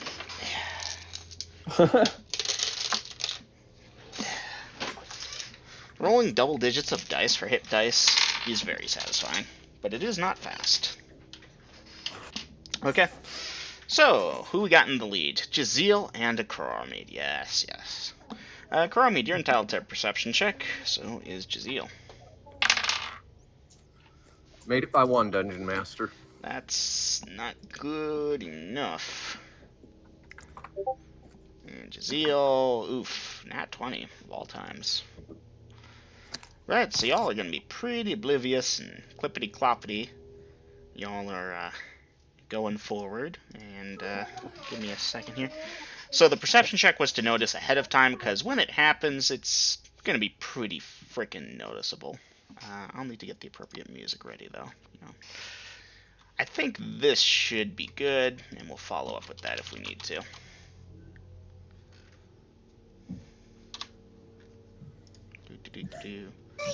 Yeah. So, party, that being Chronomid Jazeel at this specific point. Chronomid, of course, you have agency for Jazeel here. As you're traveling along forward on this relatively narrow road, it's maybe 10 or so feet wide at its widest point, Jazeel, takes a step down, just like every other freaking step he's done before, and the ground begins rumbling very loudly and very quickly. I'm putting in a new actions. Rest of the party also has actions. This is discernible without needing a perception check.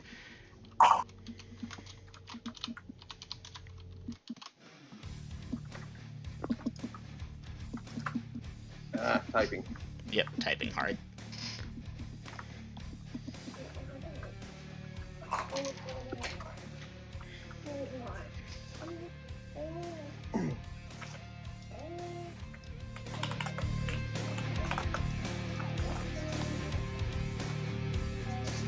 Okay, Velvin, stopping wagon, drawing scimitars. Vasa, drawing spirit. Hugo, looking around for hostiles, ready to cast. Kurumi, typing.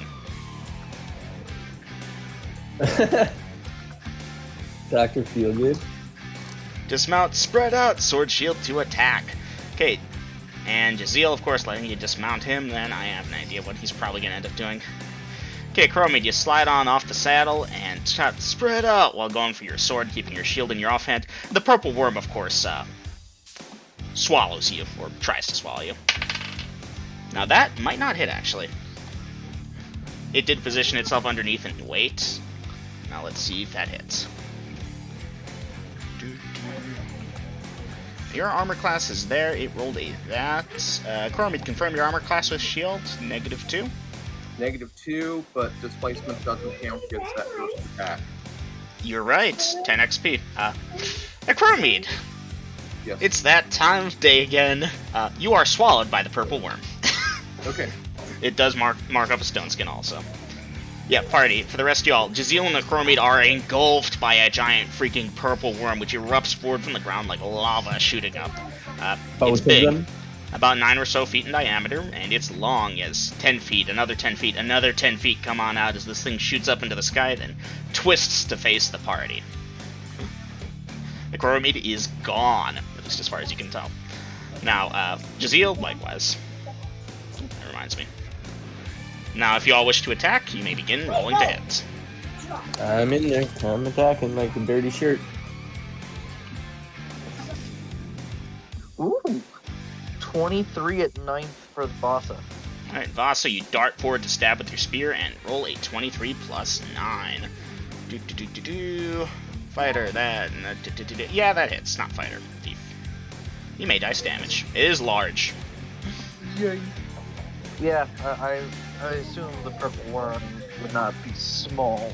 I mean, there are child ones, but those wouldn't be big enough to swallow whole, obviously. Yeah, no, even if I knew the anatomy of the purple worm, I don't think I'd get the anatomy bonus here. Nope. 7 plus... Does that mean I could add my strength bonus? Monks do not get any bonuses from strength whatsoever. At least with regards to hit and damage. Oh yeah, no, something will come along. My bad. So 7 plus 5, 12. 12 points of damage. Well done. Alright, Vasa does that. Hugo, you have a spell you want to cast? Magic Missile. You may dice damage for that. And Velvin, you'll be able to get both attacks in on there. Okay, my first attack is a dirty 20. You can dice damage. Max damage for 15. Nice.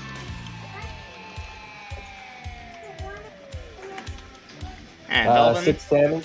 6 Six. damage on the first attack. 6 damage. Okay, hold off. A chloromide from inside the purple worm, its digestive juices flowing around you, stinking up your nice cloak and clothing underneath it. You may roll to hit. And by roll to hit, I mean check for fumble. 9. Yeah, that hits. Dice damage. No, that's my dice. Give it back. My dice. 2 plus 12. 14. 14. Yeah, that's what I thought. At party, at this point, the purple worm is trying to trying to flee. You took the dice. Nope, someone's talking about dice. Now, Velvin, you have a second attack. You can roll to hit.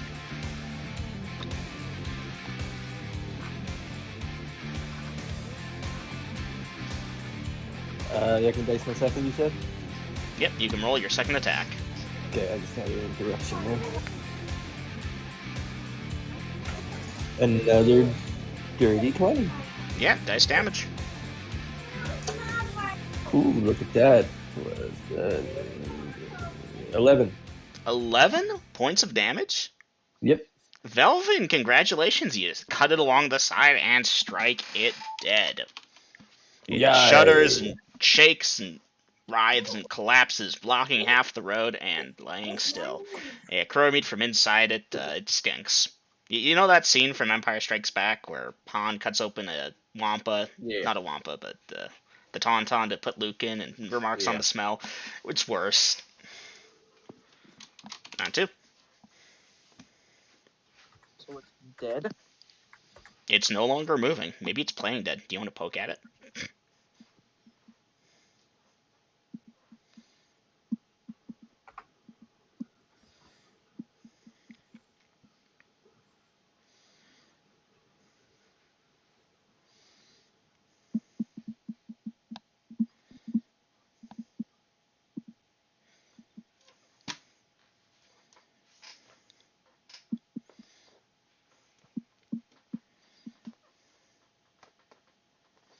Vasa double tapping.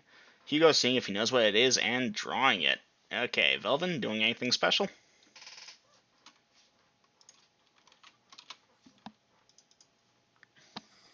And it's dead in one Just a round. sec. Just a sec. Vasa double tap. No, I'm good. It looks like it's dead. I'll try. Yeah, I'll try and cut it open. I guess if a chrome's not out yet. Alright, now this thing is long, about 40 or 50 feet, so, cutting in the same spot is highly unlikely, but not impossible. By the way, Chrome's over there, you're cutting over there, but you all roughly assume, it's only been a minute, he can't be digested that badly. Regardless, I yeah, try and between the two of your help cut it efforts and the open. fact that Chrome about 10 seconds into your cutting, Jazeel poofs into existence beside you and lightly grabs you on the arm and poofs you out. Okay. Yeah. You are coated in the stinky, smelly guts of the purple worm. Nasty. I was a fish in a former life. Karma's a bitch. What is that, Chromie? The third fucking time now? At least. That being said, you killed it in one round, party. One fucking round. And I let it hide and wait and try and trap y'all. You know I was going to cone of cold at round 2. Yep, every time. Okay, Dungeon Master, are we nearby a stream or a pond or anything? Let me check. No, not that you're aware of. You passed one, but that was like 30 minutes ago. Ugh.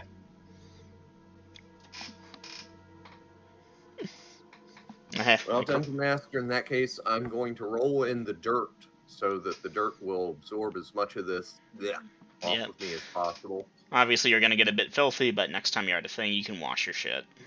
Yeah. Alright. Now, Chromie Jazeel tries to get your attention, and he taps the purple worm with his hoof, and then taps himself with his hoof. I'm going to cast Stone Skin and apply it to him. He nods. Yeah. Jazeel's smart. He was keeping track. That actually was his last one. He lost one earlier you weren't aware of, but he was aware of, and it's like, hey, when I run out, I should really talk to him. I play smart NPCs, even when they're nightmares. Especially when they're nightmares. I freaking killed a party with a nightmare. Yes, you did. Yeah. So, between Hugo, seeing if you know what it is, Hugo, intel check.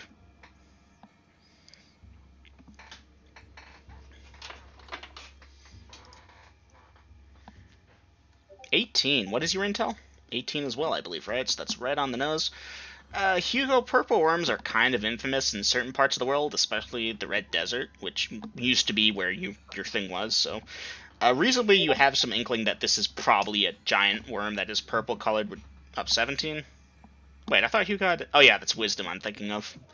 Regardless, Hugo, you should probably have a good idea that, yeah, this is probably a purple worm, but it could be something that's just a giant worm which is purple that looks like a purple worm.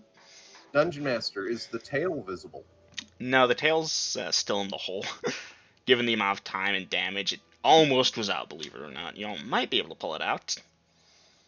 Well, let's try that. Everybody. Heave-ho!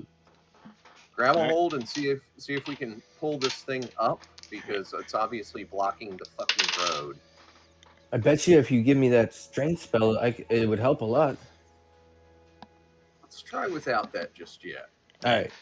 Now, you will be able to pull out the tail bit. There's about 6 more feet of it in the ground, and obviously it tapers a bit, so that length, that mass between a Chromate, Hugo, Vasa, Velvin, you can do that. The rest of the worm is, well, yeah. Okay. Alright, Dungeon Master, I'm going to remove the stinger.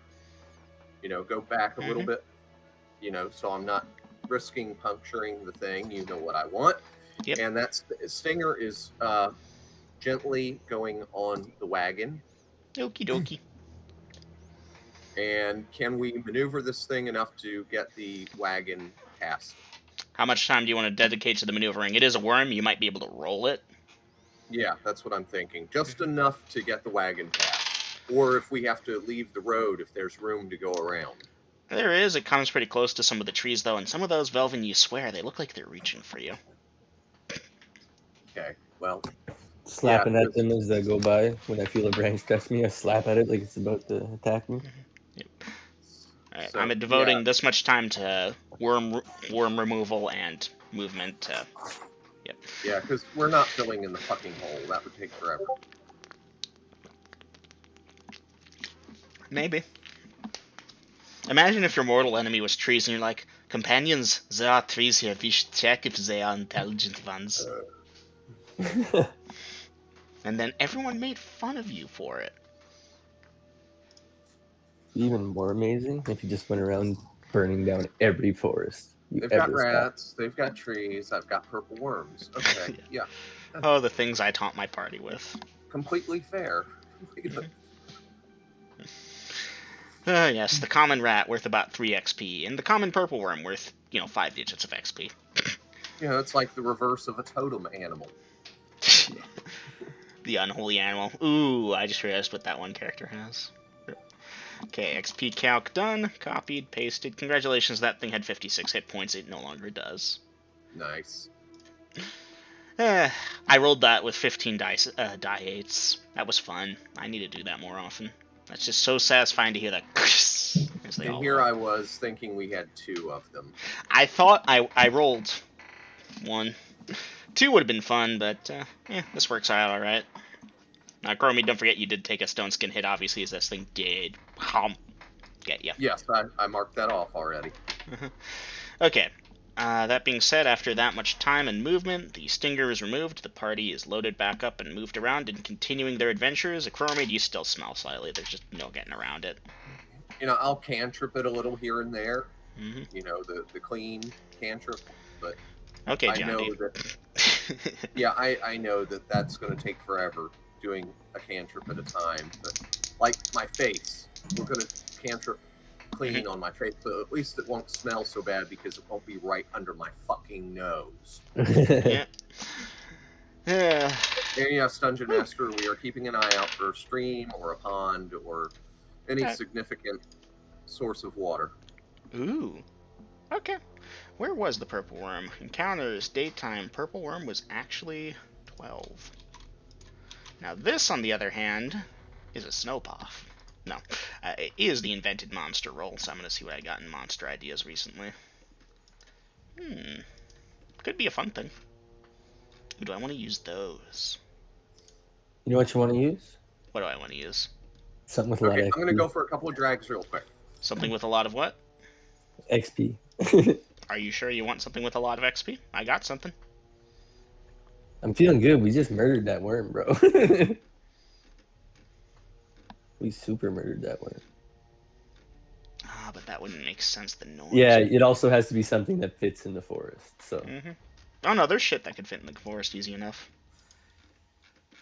You know what? Actually, that's it. Decent amount of XP from these.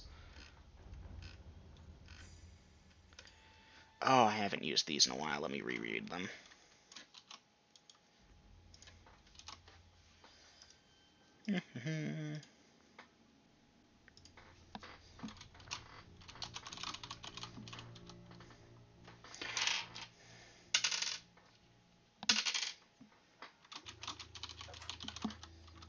Doing a telepathic link with Dom right now, and he says max their hit points.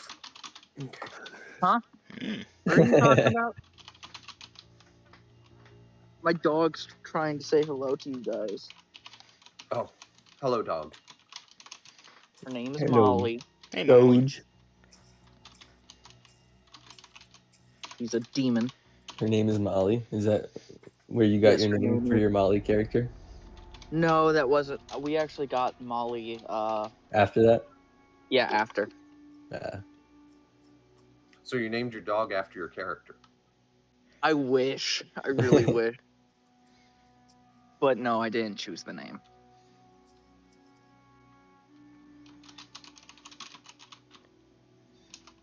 I mean, the pig that's inside of our house right now is quite literally called Cornelius Pigford III. Mm-hmm. Why they decided I'm gonna go take that to- pee break now. BRB. Go ahead, Dublin. Why my parents thought it would be a good idea to name our dog that, I don't know. I didn't know you lived in Kentucky, Dom. I don't.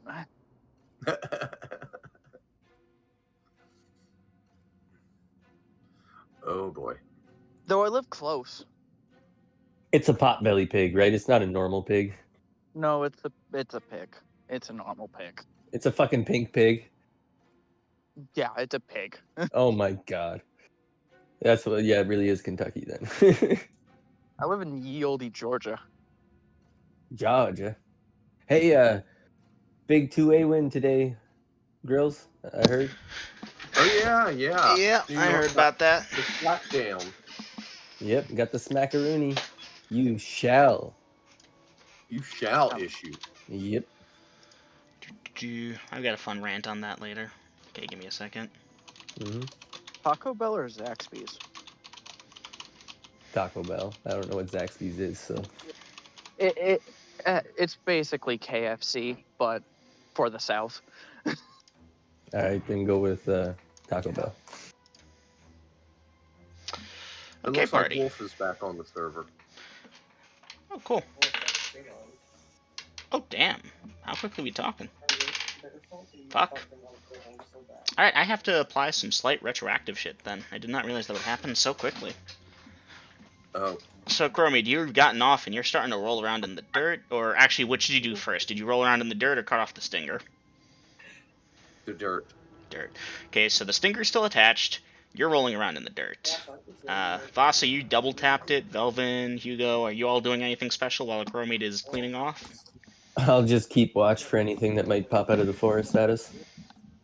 Okay. Hugo is doing Overwatch while he's sketching the image. No, you cannot do Overwatch while sketching. You're either No, sketching you or you're doing cannot. Overwatch.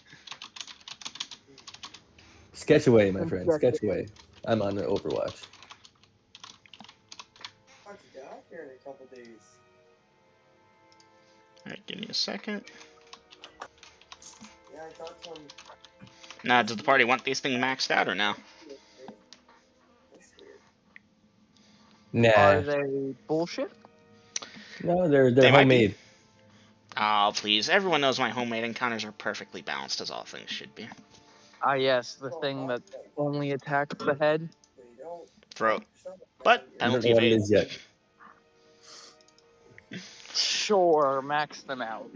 Ooh, yay. Okay, give me a second. Told you Dom would say that. Well, it's more the fact that I don't know whether or not these are going to be bullshit or not.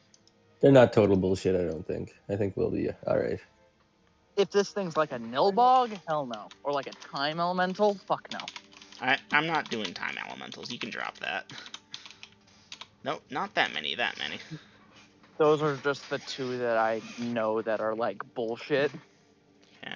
There's a few more in the monster manual, but those are the main two I know of. Well, Because you've party. thrown a nilbog at us. Oh, fuck. The party is entitled to perception checks at this time. Chromie, you're rolling around in the dirt. Velvin's on Overwatch. Vasa, I'm not sure about. Hugo's doing some drawing. Both pass, unless there's a penalty. Hugo, no. Vasa, yes. Chromie, kind of. I'm gonna say yeah, that's good enough margin. And Velvin, yes. Yeah, Hugo, you're engrossed in your thing, so you're gonna fail this. The rest of y'all will receive some birds must be flying above overhead because you can hear the cawing of small birds. They appear to be flying from the northeast, heading southwest. And they appear to be, like distressed, like they would run if a hunter had shot a rifle at one of their number, Mm-hmm. Well, where is it, motherfucker? No offense. Look in the direction that the birds are coming from, Dungeon Master. Alright, yeah, Chromade half caked in dirt, you get on up and look in that direction. I'll head over that way and look that direction too to try and. Vasa's following. I was asking for those. Vasa, likewise looking in that direction. The dark forest, of course, is dark, but you all do have lightstone, so that provides illumination for a bit, but then trees are in the way, and yeah.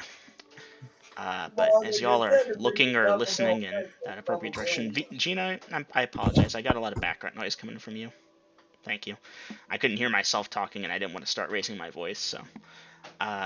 So yeah, as y'all are looking in that direction, you can hear something large, maybe more than one something's moving through the brush from that northeasterly direction. I will pop in a new if the party wants to get any actions done. Hugo, you're entitled to a perception check again. Ooh, Jazeel, almost forgot about him. Wow. And for this round, damn. Okay, so Hugo. That is nope. Alright, Hugo and Jazeel will be unaware for the first half of this round at least. Okay, Chromid going to hide in shadows. Now, Chromid, the light stone does cast shadows, obviously, but it's... Eh. So you're basically finding a tree to hide behind. A tree, the wagon, something. I mean, there's this giant purple worm corpse. Yep. I'm out there in my full plate. I prefer something I can look around instead of over. Alright, so you'll find some tree or something. What's your percent? 95. 95, okay.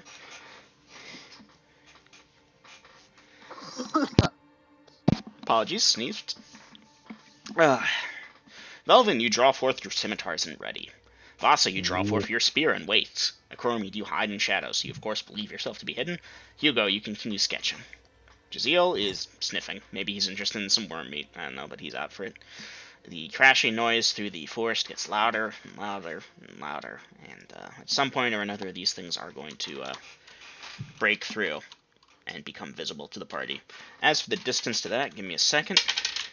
Okay, at about 90 or so feet away is where the brush is too thick, or the tree line's too thick where you all won't see them. It might be closer, honestly, given how dense this forest is, but that's your best effective range for these creatures, given their size. Thus, at 90 or so feet away, Velvin and Vasa will perceive creatures. They are large, about 12 feet or so tall, all things considered. They are kind of weird. Tripedal. They've got these long, powerful 2 front legs and this kind of weaker, skinnier-looking back leg. The front legs are clawed. They have what appears to be a large human head, with long black shaggy hair and glowing orange or red eyes, depending on how you look at it.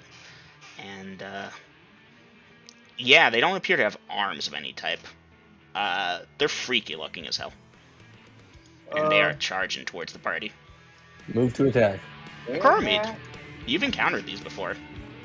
Which ones are they? I believe you have them listed as Sea Hunter. Sea Seeker? Hunter. Oh. Okay, question mark Hunter. Say again, Vasa? Vasa will set to receive. Okay. With her long spear. Alright, Vasa, either you use the command or it's already there. You set the spear to be 12 or so feet long and set to receive. And Velvin? Ready to engage. Alright. The creatures move on up to about 30 or so feet away, then seem to stop. One goes left, one goes right, and one opens its mouth and screams a nice shriek out at you. As it does that, needles come flying out of its mouth. They are directed at you, Velvin. What is your armor class? -4. -4. Monster. That hit dice. To hit -4 needs a that. The needles will bounce harmlessly off your thing. There's like a small swarm of them. Yep. It then moves to attack. Yep. As for the other two, Hugo and Vasa, respectively, are the targets. So Hugo, you're unaware, which is unfortunate. Hugo, I'll need you to make me a saving throw versus poison. Oh wait, hold on. Hugo, do you have a stun skin? No. No? Alright, saving throw versus poison is needed, and take 4 points of damage. 11. Okay. Cleric, poison, paralyzation, or death magic. Hugo, you will successfully pass your save, and yeah, you look like a porcupine now. Not quite a porcupine, but several large needles, think acupuncture needles about the size of your finger in terms of thinness and length, maybe closer to darts, are embedded in your body now. You said 5 points of damage, correct? 4. 4? Dungeon Master. Mm-hmm. Mama came in and was talking to me, so I was distracted there. Don't I get to try to assassinate first? You could try and assassinate, I apologize. Okay, Right, both bolts on the closest one. Alright, that's the one that's shooting at Velvin, so negligible either way. Well, that sucks. The +3 bolt is a fumble, and the other one is an 8. Alright, dice the fumble. Oh crap, 96. 96. Hit ally, normal damage. Velvin. 3 + 3 is Velvin, 6. mark off a stone skin. Yep, there it's gone. Alright, Chromid saving throw. Okay, I saved. Okay, the other one was a what? An 8. An 8, let's check that one out. Fighter, 9th, rolled an 8, hits armor class there. These things are armor class that, plus sneak plus 4. bonuses. Yeah. Alright, that will hit, but assassination, let me check. I've fought these before, and I know a little bit about their anatomy. Indeed. I rolled a pretty big number, though, and I'm not giving away their hit dice, so, yeah. You can dice damage. It is, what do you have? Not quint. Tripled or Quad. quadded? Quad damage. Alright, this will be on Max for 24. 24, hot damn, yeah. Obviously, this thing shrieks in pain, and hey, Velvin, good news, it's redirecting to Cromid. Nice. Now, these things are fast and pretty nimble. It's actually going to leap on top of the worm to get at you. And, you know, like, for the shortest possible distance, because it does not give a shit about that thing in its way. Now, back to what I was doing. Hugo, you took damage. Vasa, the other one, is spitting at you. Vasa, armor class, -3 or -4? Yeah, negative, no. +3 or +4? +3. Would I be able to get the chance to try and catch these? Yes, you would. There's a number of them, though, so save. The first time you fail is the last time you get to check. Okay. I don't know my save for, Don't worry, I got you pulled up. You're a thief of that level versus... Nope, wrong place. Yep. Hold on. So, first one. 14. Pass. Roll again. Second one. 19. Pass. Roll again. 3. Fail. 2. No. Okay. So you will catch 2 of these out of the air with your 2 hands, and then the, well, you know, with one of your hand, because, you know, you're also got that spear, or you're deflecting with the spear, and the other 2 will sneak past your guard. Do you have any stone skins? Nope. Nope. In that case, both of them will strike you for 1 point of damage each, and you'll need to make a saving throw versus poison. 2 points of damage. Mm-hmm. And saving throw. 8. 8. Oof. I think that got you. Do you have any resistance to paralyzation that I'm unaware of? I can check. Not subject to disease. I don't think this is considered This is not a disease. Growing charm, hypnosis, suggestion. Nope. Alright. In that case, Voss, I regret to inform you, you go janky and stiff and collapse. This will affect the monster's decision. It will go past you to go for Velvin. One of them is going for Hugo, the other one's going for a Cromie. Jazeel is currently unaware, but he'll become aware soon enough, and that will change things again. Alright, Cromie, that one's there, done. Velvin, you got your scimitars. You may roll the hit. Roll the hit. I feel about That is a 19. 19 hits, dice damage. That is a 7, 8 plus 3 is 11 damage. 11 points of damage, nice. I should start maxing monsters out again. These things actually stand a chance against y'all.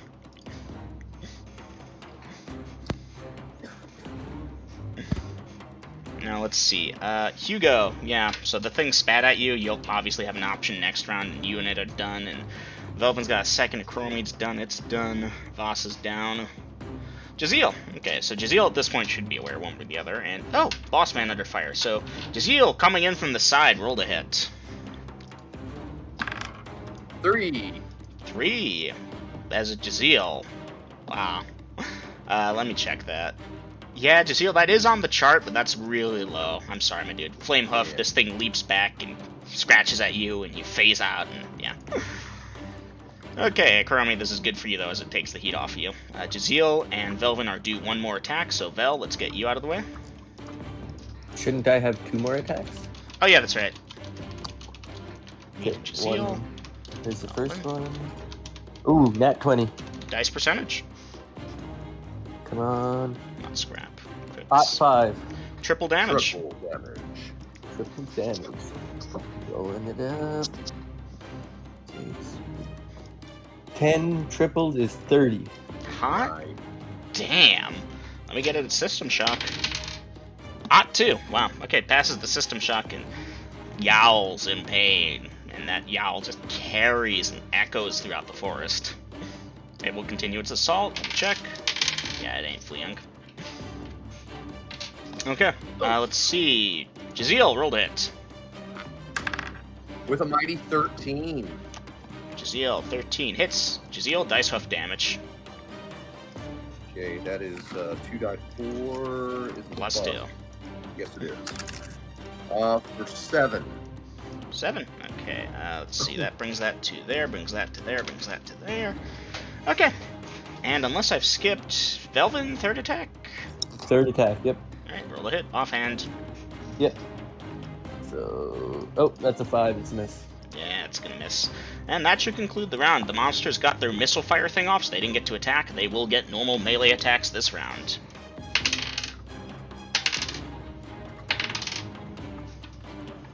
Alright, Akromid and Jaziel are gonna have fun, because this thing's gonna try and back off, but Jaziel's gonna keep with it. I'm gonna have to quickly check something. Page 150, if I'm not mistaken. No, a little bit higher, actually. Maybe.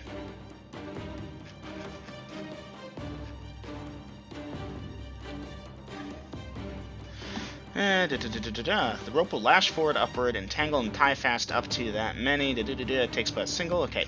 Kuromid, with Jaziel and this thing in melee, it's possible entangle rope will get Jaziel too. Now, he's horse-sized, and this thing's like maybe 2 to 3 horses, if you will, being 12 feet tall, so you're good with that? Because, of course, Jaziel. I understand the risk. Alright. Velvin 2 attacks. Draw hand axes to try to double parry. Vasa paralyzed. Yep. Okay, initiative. Vasa. Yeah, you're in the most danger. 5. 5. Hey, Party alright. has initiative. Akromid casts entangle rope, 1 segment, and blah blah blah blah blah blah blah. Vasa paralyzed. Hugo drawing hand axes. This reduces you a little bit. Velvin. Okay, Velvin, roll to hit with your attack. Attack number 1 was not a fumble. It was a 2, so it's probably a guaranteed miss. You swing, the thing ducks back, it scratches at you, you jump back. And Hugo, you had initiative bonus, which gave you enough time to draw your first hand axe. Roll that parry. Yay.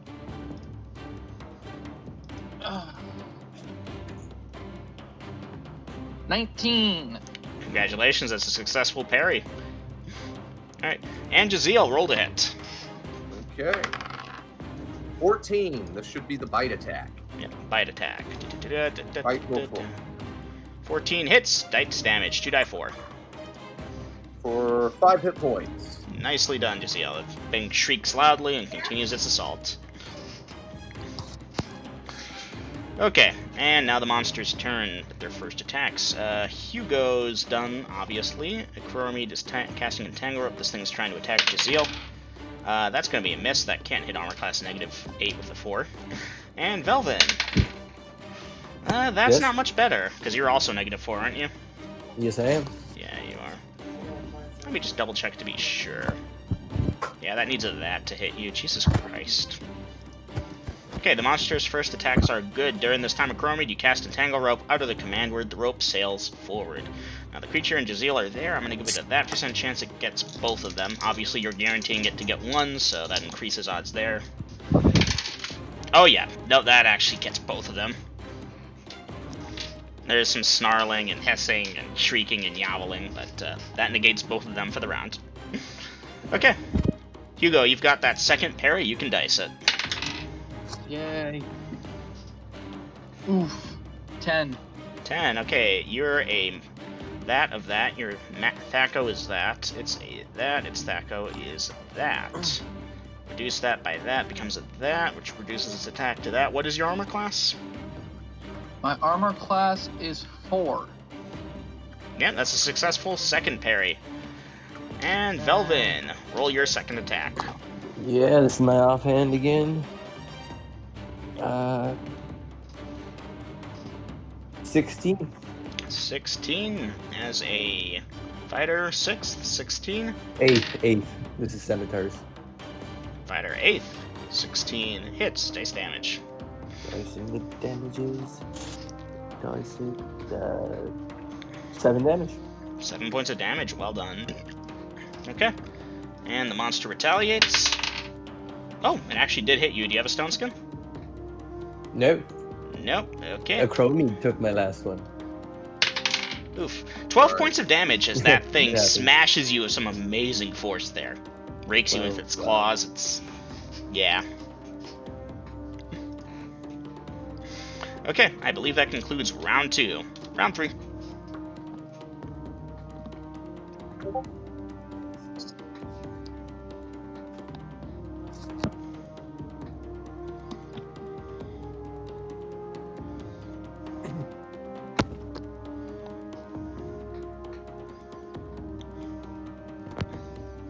Okay, initiative party. I would like to roll it this time. Oh, okay. I'll pull out the magic. All right, do it up. Okay. No, what? Not a 2. Nope. Okay, party does not have initiative. Akromi, do you go for it to auto kill? I need to check what this creature's gonna do. Oh yeah, it tries to shoot its missile fire at you. It has an itty bitty teeny tiny. Yeah, no, not happening. Displacement for one. Okay, so yeah, several needles bury themselves into the ground a few feet to your left as you draw that sword and line up the shot. You will kill it and be able to recall the rope, freeing Jazeel by the end of the round. Done. Hugo, double parry, but first Velvin, roll to hit. Gonna get a couple of drags while you finish the round out. Roll to hit. No, that's not gonna hit. 6 at 8th. No, that is unfortunately a miss. The monster retaliates. It misses. Hugo, dice your attack.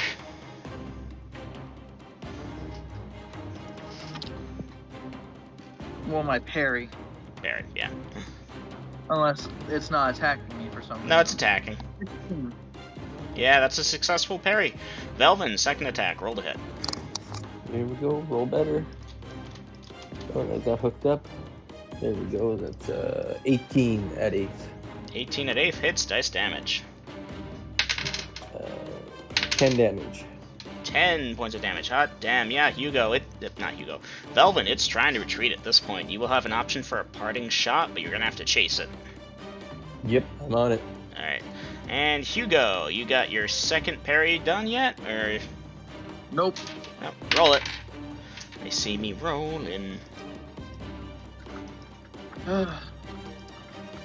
18. That is a successful parry. Well done, okay. Velvin, this thing is fast and does not seem to care too much about small obstacles like occasional fallen trees or so forth, but you are able to get a final strike in on it. Roll to hit! Big money, no whammy. This is my last attack, so it's offhand, not that good a shot.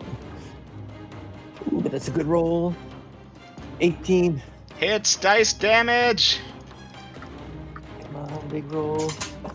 Roll that 8. No, it's a total of 3. 3. Guess what? It had 1 hit point. It's dead. Yeah! Alright, 2 of them down. One of them is actually still up pretty good, but 2 down. I need to check its morale. Oh shit. I typed out a bunch of shit I didn't need to do.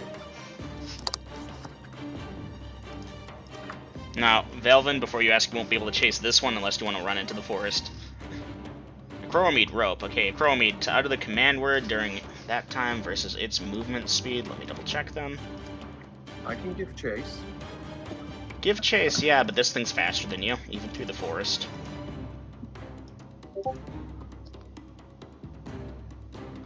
Parting shot, called shot, leg. Velvin drawing bow. So, Acromede, you want to try and chase this thing down out of the command word for the rope to lash forward? Yes. Okay, I'll have to check. It is faster than you in general, but you might be able to catch it. We'll have to check that. Initiative party. I got it. Yes. Gina. 3. 3. Alright, the monster has initiative. Alright, Acromede, you begin giving chase on foot. Velvin, you draw forth your bow to attack. You're switching to bow, that's going to take you a bit. Hugo, you're the one there, and you've got the parting shot. You may roll to hit. Now, is this the rear leg or one of the front legs you're trying to go for? The rear leg. Alright. 19. 19 as a I don't have any Hugo. bonuses. 19 at 5th. 5th. 19 normally hits there. A parting shot to that leg. You can dice damage. Yay. I'm just trying to impair its movement just enough. Okay, that's a 5 points of damage. 5 points of damage to that leg with that many hit points. Alright, that's going to injure it and reduce its movement speed, but it will not be fully crippled that it can no longer move. That being said, Acromede, that levels the playing field a bit. Dice percentage for me. 90. 90. Yeah, no, it's making distance. It's getting away. Velvin, roll to hit.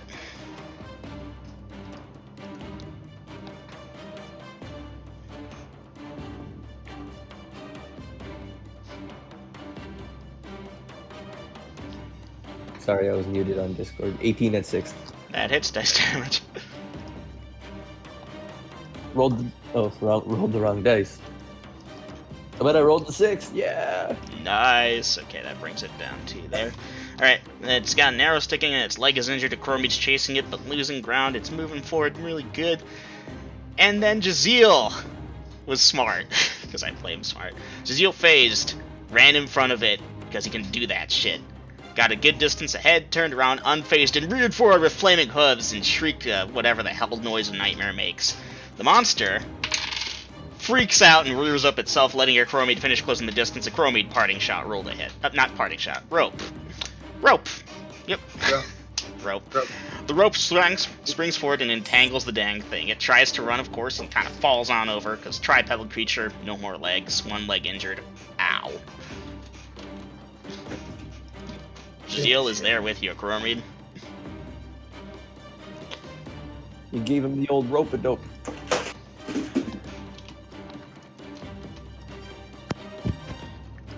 And popping these guys to XP. Finish him! Alright, there's no need to roll a thing here. You can just stab it in the head. Yeah. It's dead. Yay!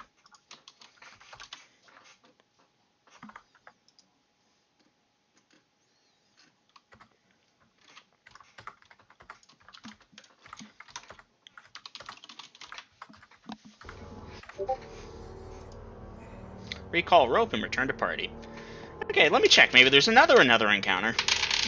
No. Okay. At this point, the party resumes their prior actions to the purple worm, cutting off the stinger, rolling it, and moving it. Okay, so we are going to, first of all, we're going to put Vasa on the wagon. You know, pad her with some blankets or something. And hopefully this paralysis wears off, because I ain't got shit for it. What about you, Hugo? I can eventually cure the paralysis. Okay. Hey, Anybody look hurt? Velvin, are you hurt bad?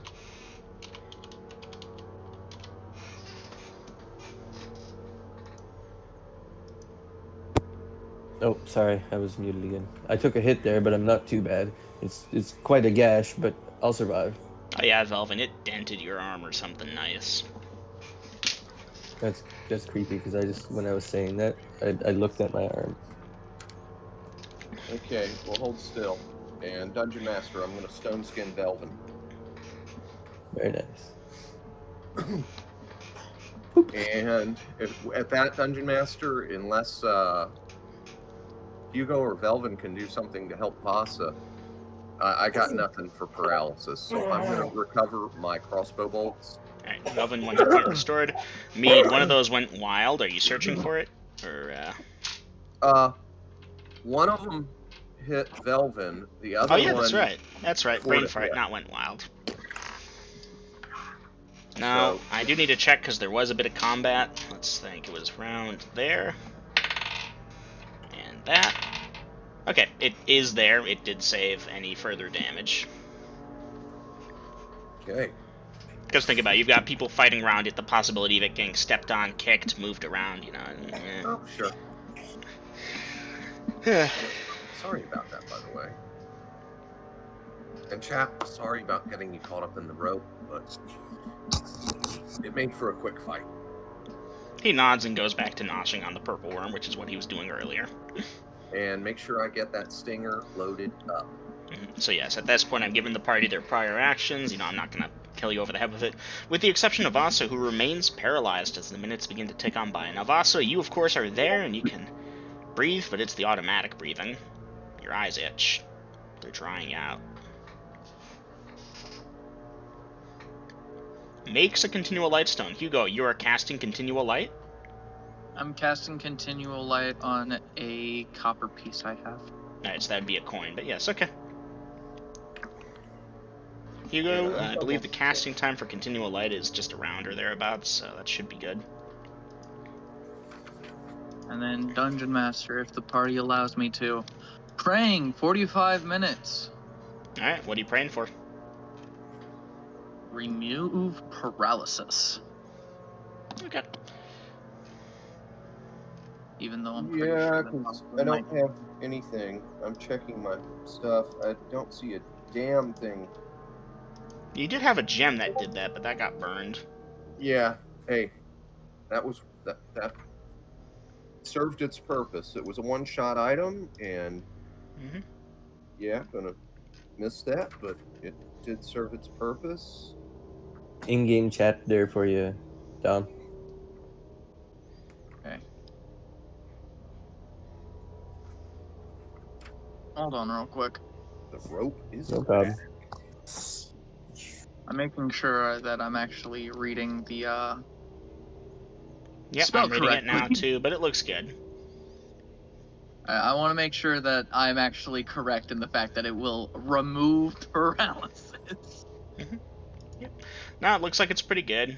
Casting time 6 segments, so that's only 2 rounds worth of spells. But before you can do that, you've got that. So Hugo, casting that. Are you healing Gina's character first? I will heal. I'll put a cure moderate wounds on him. All right, dice it. If I can get my correct dice. 4, 7 points of healing. Thank you. Now, at this point, Hugo's like, "Okay, party, I need 3/4 of an hour to get this I'll spell." keep Overwatch. All right, keep an Overwatch. And the 3/4 of an hour do indeed pass. Hugo, you're casting it. Yes. Okay. And 8 minutes before it would have worn off on its own, Hugo, you will remove Voss's paralysis. Oof. Yeah, I'm sorry, that sucks. And during this It's time, whatever. That's better. That's better than 8 minutes of potential encounters. and the other 24 minutes of my entangle rope spell, just Poof. like sands of the hourglass, twist away. That's Yeah, okay. that strikes served close its to home, purpose. don't it, Chromid? Huh? That serves close to home. I mean, if you want, you could cast it on the party. Cast it on Hugo. He Don't. won't mind. That Yeah. won't break his concentration. No. Don't. But hey, that thing is handy. If I cast the spell and we finish the fight quick, I've still got the better part of half an hour where it is still ready to go. Mm-hmm. Pretty badass. All right. All right. So, moving on forward, after the paralysis is undone, and, you know, a crow made between you, Jaziel, and a bunch of waiting, you're able to move the worm as much as you want, really. Okay, It's gonna well, take time, you know, it's like a heave, move it a foot, stop, rest. Okay, a minute later, heave, move it a foot, stop, rest. You know, I've moved big, heavy shit. You can inch it forward that ways. Yeah. And you've got gauntlets of overpower, you know, it's 9 feet wide and 50 feet long, and it's weighty, and Jaziel, of course, helps out by removing some of the weight by noshing on the meat, but he can't eat a whole purple worm in one sitting. No, you can't. And undoubtedly, It would- scavengers would be attracted were it not for Jaziel, and even then some of the stupider rats or bolder rats might come point at Vasa and laugh and then go eat some worm. Well, if the thing's like 50 feet long, we could be at one end, they could be at the other, and really, we don't care if they're eating the damn thing. Yep. All right. In that case, yeah, move it enough to get the wagon past, and they've fixed Vasa up. You can move again, goat girl. Nice. Yeah, I can. All right, with that, That Dungeon Master, I think we're going to make sure everybody's picked up their weapons. I don't know if anybody threw anything that they need to recover.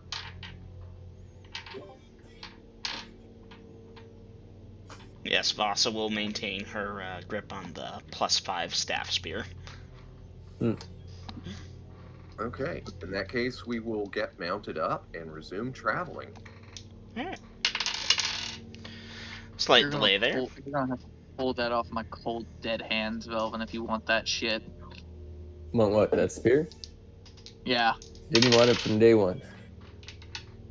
If it's not a scimitar, it ain't worth having. Now, just judging by tummy rumbling, you know, it's like after a fight where Chromid you got swallowed by a purple worm and Vasa you got paralyzed, you're already hungry again, even though you had lunch only a couple hours ago. It's just near-death experiences usually make you hungry or horny or both. This has been... Yeah. I don't think that was near death for me. Again, there are very few things that can see the inside of a purple worm, even multiple times, and it's not going to have an effect on them. Mead, you are a battle-hardened veteran, but... you know, you don't like that. You do not like that. Okay. You know, what if you need to invoke the helmet and for some fucking reason it doesn't work and then the panic sets in, you know? It's... That being said, I'm going to keep you mostly on schedule because, you know, I'm nice to the party. I throw nice monsters like giant purple worms and invented bullshit. At the same time, we have a thing in the party that can make you not want to do any of those things. A war mage that will kill you if you fuck around. No, just look at Hugo. You won't want to eat. You won't want to fuck. Jesus. That's mean. All right, well, Dungeon Master, when we feel hungry, we will eat. So if we're feeling hungry before we head out, then we will. Nah, you're good. Let's see, Okay. I just used those. Creature catalog, would they be here? Let me check what the nighttime version is. Ooh. Velvin, the more you make these jokes, the more I'm thinking, hey, It's not in remember that character. feeling that I just did on you? That wasn't in character, my friend. He's got a point there, it wasn't. That being said, that was pretty mean. And But neither was we what know I his said. stats are that low. And neither what was I said wasn't in character. That was completely out of character. How's she all, or I'll throw that Forsaken at you. Please.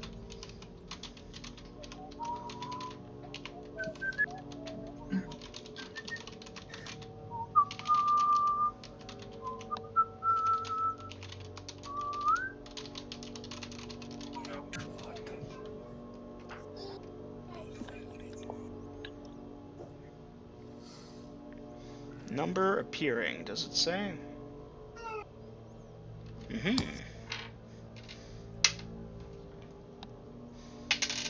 Now, realistically, with their size versus the party's size, damn, that's a really small amount. They're probably not going to be an encounter. Yeah, they tend to be pretty still and quiet, and, yeah, I'm just going to have the party pass by the small dog-sized spiders who either hid or ran away. Sound you call fair? those small? Mm-hmm. Well, the size of small dogs, I should say. Not exactly Chihuahuas, but they're no Great Danes. Probably closer to like a Golden Retriever. So think kind of like the spiders from, like the big spiders from Harry Potter, except the biggest one. No, Aragog was much bigger than a dog. No, I'm talking about like the ones that he controlled. That's why I Some said of those were except described to be the big size of ones. small houses or cars, so no. But I know what you're talking about, yeah. I'm gonna make that a non-encounter, because frankly, they wouldn't attack the party. No way. And moving on forward. I'm dumb enough, but Well, does the party want me to keep rolling encounters? no. I'd like to get the show on the road. That's what I thought. I need to remember to learn Arania. Aranese. Whatever you want to call it. You know, I might not be able to speak it because of their mouth part differences, but at least I'd be able to understand it. Which is Yeah. always good. Part of y'all, of course, don't observe the sun setting. For all you know, it's the middle of the day, but several hours have passed. The road continues. It's not really upheld in many ways. There's an occasional tree or two that's fallen down here as well, but for the most part, it looks like it's just been rolled over, you know, like it's been there for a while. It's not like a big thing, like a sapling type of deal, where they've removed the branches or it's been trampled over. That being said, yeah, Chromie, at one point or another, you would have stopped the party to clean out your shit, taken 10 minutes, maybe let the party take a bath for half an hour. Yeah. I provide the soap. Hugo has soap. Yeah, so party, I'll assume y'all will be smart. Hey, just y'all keep watching. One after the other or all at once, however the fuck y'all want to do it, yeah. Have a bath. One at a time. One at a time. I was being nice and just choo-chooing, but yeah, one at a time. Alright. So yes, moving on past that, the set camp. Yes. Oops. Nopedy. Nopedy. Nopedy. Hey Hugo, your watch passes without encounter. Yay! Okay, now Chromie, that thing's been airing out, if you will, on the wagon for a bit, but you should be able to get at least a few doses out of it. Give me a sec. Ooh, 1? Yeah, like 1 and then like a kind of partial dose, but it might not be so good. If you use the partial dose, the saving throw is at +4, for what that's worth. Okay, yeah, I'm going to go ahead and dose my crossbow. The +3 gets the full dose. The ordinary bolt gets the partial dose. Alright, sound fair? Wow, 2 doses from something that big? Yeah, Huh. it dried out. It was kind of just there, drying. Yeah, I don't know about that. I don't know about it either. I don't normally milk the venom off of stingers. I'm doing the best I can. Well, Oh, what's this? You know what? I will accept that this was a shitty dice roll and it's been stinging shit all day long. But then after session, we'll have a discussion about stingers. Hey, I'm all good for a lesson on it. Okay, good deal. Vasa's, or Hugo, whichever one was second, their watch passes without encounter too. And then Aunt 1 for Velvin. Velvin, you feeling lucky, buddy? I guess so. I guess so, my friend. I guess so. Kick go upstairs. In every man's life, a day comes. And obviously, I'm in my leather, not my full plate. Yep, because I you was do sleeping. mention that you switched to leather. Yep. And Did I already Dungeon use Master, these? we kind of steamrolled because I would have put the strength spell on him before Yep, going you can to bed. dice that. Thank Did I you. already use these and forget to cross them off? Ah, I'll put crap. the invisibility spell on him. 1? Only a 1. Okay. And Dungeon Master, I would have put invisibility on myself and let him know where I was sleeping. Done. Yep, sorry, not trying to steamroll. I actually didn't think there'd be No encounters. The chance was lessened. This area is patrolled. Hugo will put a invisibility spell on Velvin. Alright, so Velvin is invisible for this. Ooh. Yeah, I got time. And otherwise, I have most of my firepower. And moving silently at 110%. Yes. Okay.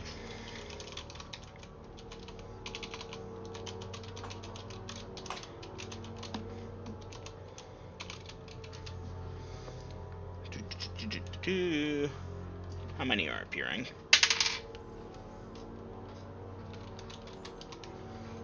Armor class there.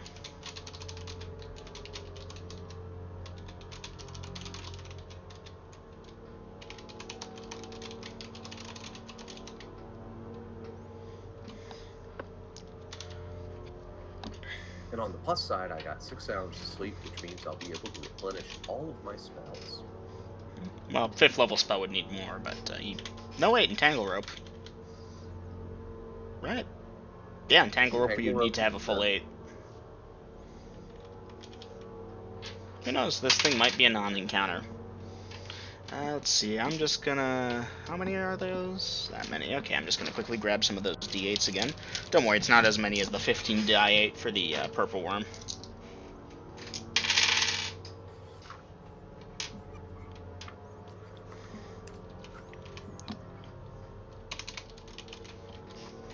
And again.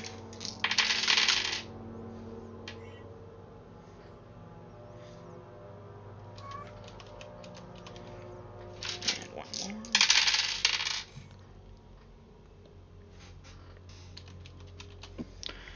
Oakley dokley. Velvin, you're patrolling camp. You're currently by the northeast, which is, lucky for you, the direction the monsters are coming in from.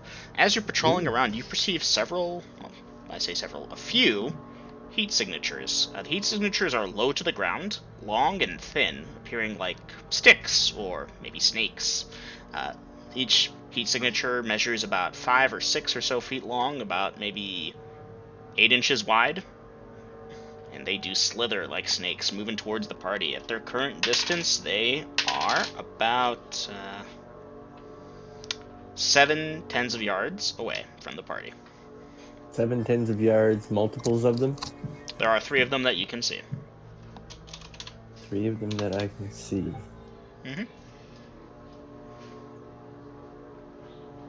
I'm gonna wait. I'm gonna hold for a bit. Okay. You hold, and the creatures Keep an eye slither on them. forward. They seem to be moving with a purpose in one way or another, because they're not, like, withering this way or that way. They're just heading towards the party. 6 tens of yards away. Are they heading towards the campfire or towards It would me? appear so, yes. Oh, okay. 5 tens of yards away. 3 foot snakes. 1 Mississippi. 2 Mississippi. I'm going to cut them off if they go to enter the firelight. Like, Alright. yeah. You move forward to go at them, and the snakes will, of course, react to the vibrations of your boots striking against the ground, and they will go to attack you. Dice initiative. Inishi. 4. And 4. Nicely done. Alright, and play. And skip. Alright, 4. You do have initiative on them. What weapons are you using? Scimitars. Scimitars. Okie dokie. You have first attack. Roll to hit. You have A, B, and C. First attack. That's gonna be a miss, I'm sure. Let me calculate it all up. 7 at 8th. Fighter, 8th. 7.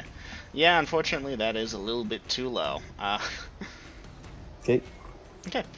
The snakes get their chance, and they, they start to swarm at you, of course, and one bites at your shoulder. What is your armor class currently? 3. Armor class 3 for them to hit armor class 3, you said? They needed that. Okay, the first one misses. The second one does hit. Do you have a stone skin? Yes, I do. Okay, good. Mark off that invisibility you had on, too. Yep, and well, that kind of came off when I took my first swing, right? Not if you didn't hit. Yeah, you didn't hit. Now, there's something about hitting but doing no damage, but yeah. In this case, your vibrations gave you away enough, and then you're swinging at them. They struck out blindly. They were at penalties, which is good, because that was a 19. And again, that's a miss. Okay. That concludes their attacks. You may take your second. Roll to hit. Second attack. That is 15 at 8th. 8, 15 hits. You may dice damage. They are man-sized. That is 6 points of damage. Nicely done. Okay. Yeah, and I like how I had to tell you that, even though it doesn't matter. Okay, 6 becomes that, becomes there. Alright, and you have a third attack? Yep. Alright. And you can roll to hit, and the rest of the party can give me perception checks. Nat 20. Dice percentage. Right here. Ot 4. Ot 4, triple damage. Triple damage. And Koromid, you continue to sleep. I'm gonna go for a couple of drags real quick. Tripled is 18. Alright, so 18. You strike the first snake dead. The other 2 continue to attack. Yep. Hugo rolled a 3, Wakes. Vasa? and Vasa rolled a 6. Vasa rolled a 6. Okay, both of you shall awaken and have options at the start of this round. Round 2. Put it in actions this time, Dom and Gina. Yep, I'm going. Okay. Actions for the round.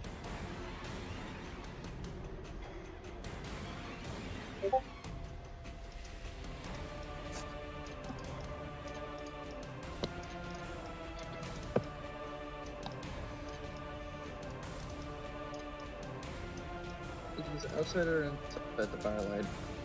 This is outside firelight. Okay.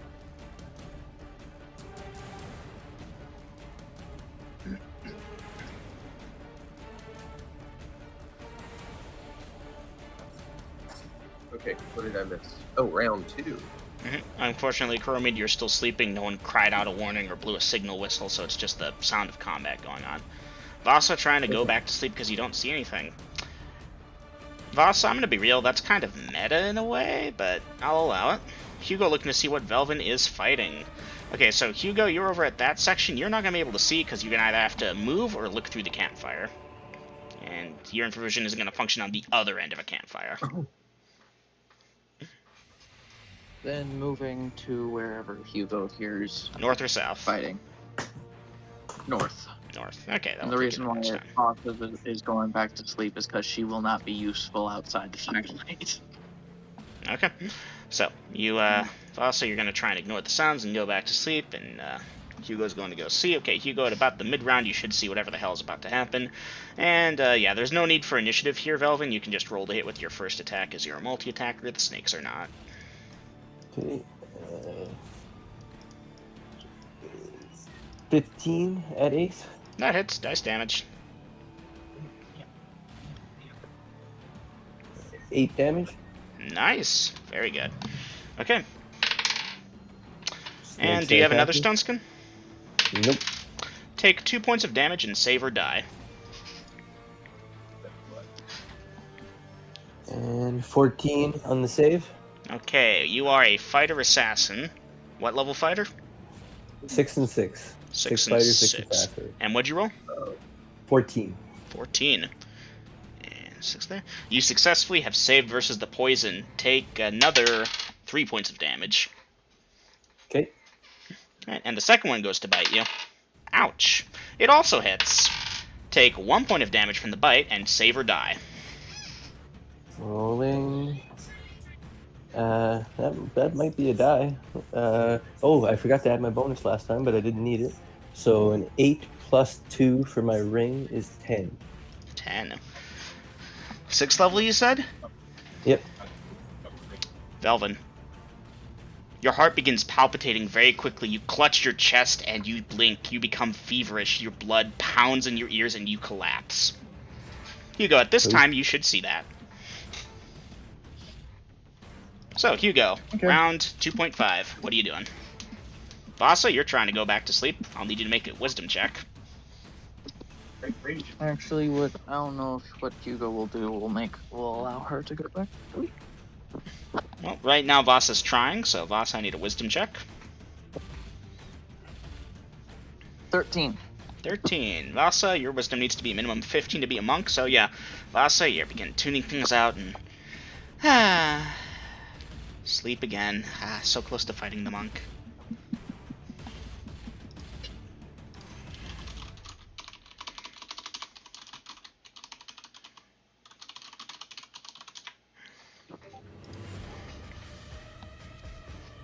I'm gonna start ticking time down.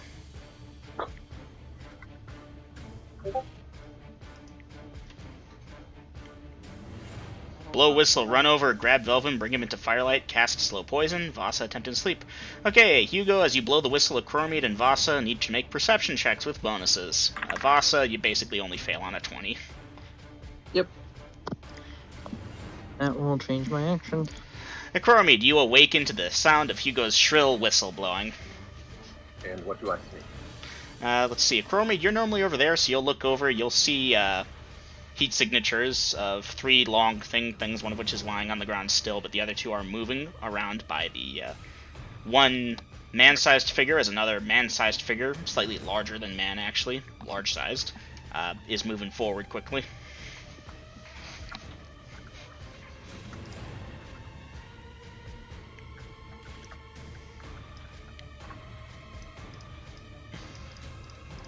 Okay, Hugo blow. Vasa, grab spear, going to whistle, and going to protect Hugo. Okay. Vasa, give me a percentile die roll. Okay. 34. 34. You successfully avoid whatever tree branches are in your way and will move forward. Hugo, you run on over to Vasa. Acromede, you wake and begin casting. During this time, Hugo does make the difference, and the, yeah. You go to grab the thing, and the snakes hiss and snap at you. Are you ignoring them, or are you, Hugo's ignoring them. In that case, dice initiative, Hugo. 6. 6. Alright, at the start of round 3, Acromede, your missiles are about to go off, but first... Hugo, you can go ahead and type ignoring snakes, or, trying to avoid them, whatever you want to do. Vasa as well, you're moving into position. Acromede, the magic's about to go off, and I will give you a second action this round. I'm just not going to let players exploit game mechanics. Okay.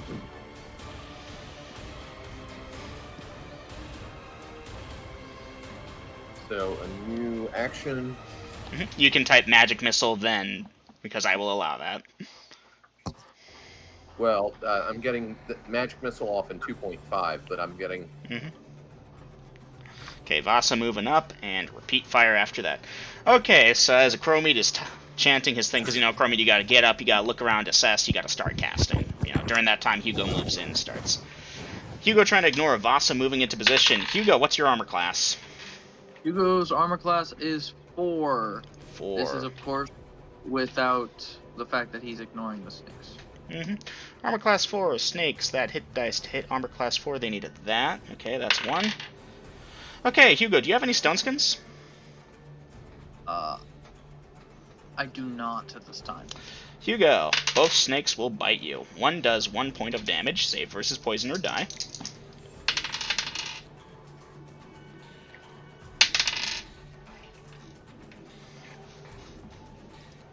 So, for the save, 20.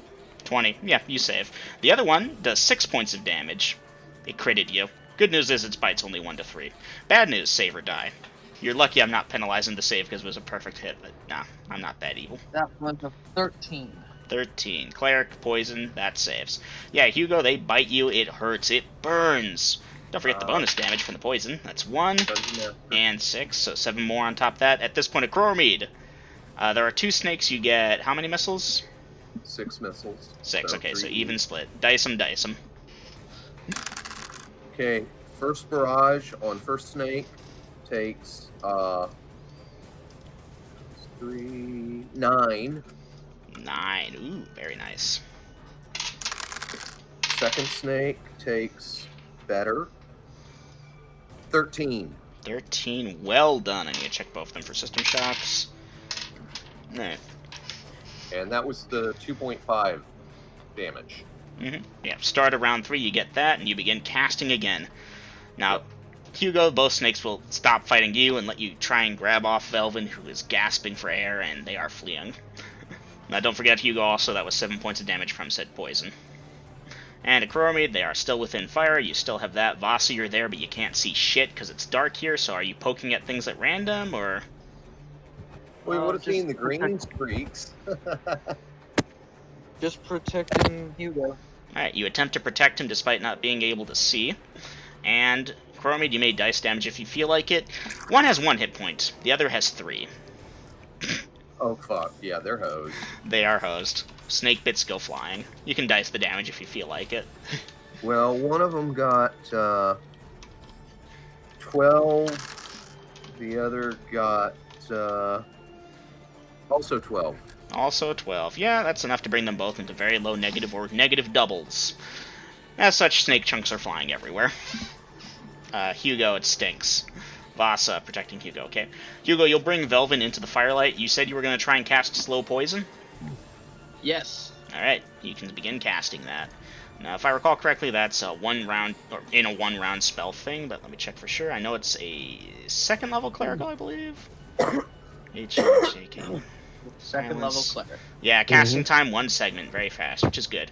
Now, Velvin, that poison is save or die. Realistically, you're dead, but when slow poison is cast upon something which is poisoned, that thing is not dead, even if the poison quote-unquote killed it. For now. Oh.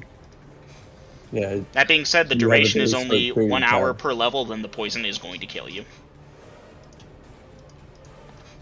So, Hugo, what level are you? I'm 5th level. 5th level. That will last for 5 hours. Alright.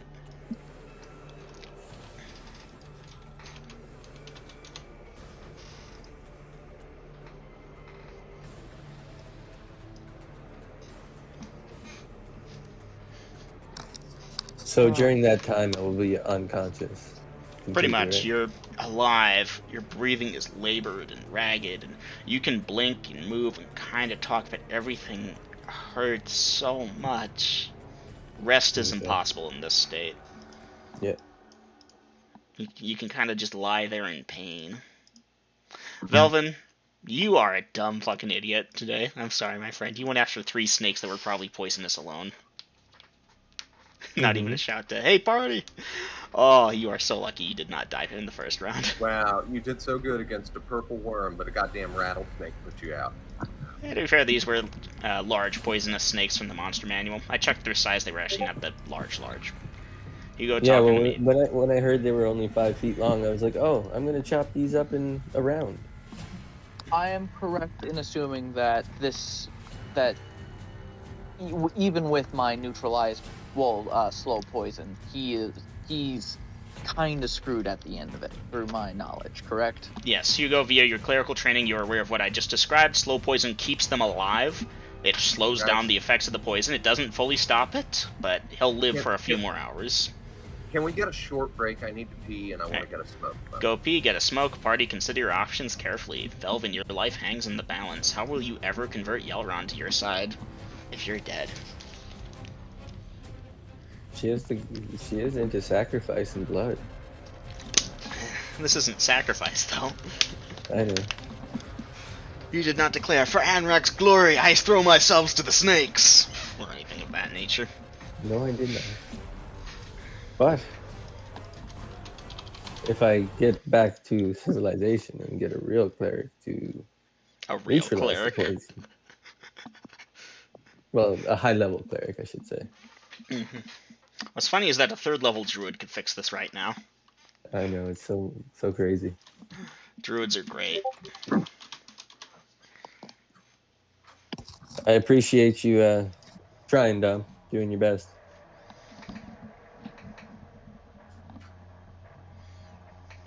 I'm grateful that you actually... 5 hours at a time. Yeah. Mm-hmm. Well, less of 5 hours at a time, and I was going to say that you are quite lucky at the present moment. I'm surprised that worked, to be quite honest with you. When I failed to save, I was hoping it would work, because I figured you had it. But I wasn't sure, so I was sitting, awaiting. Mm-hmm.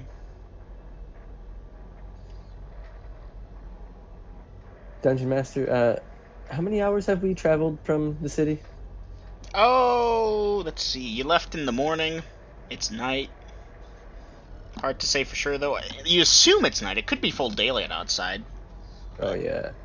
We had stops too. Several. Yeah. Oh, and we're already 6 hours into watch, for fuck's sakes. Yeah. So actually what's funny enough is that I think Grills actually has it backward. Neutralized poison and slow poison. Slow poison, you need to crush up a bud of garlic. Typically the cleric takes it and chews it up and smears the paste onto the person's feet. So Velvin, you're bootless right now, because that garlic paste is on your feet, keeping the poison slowed.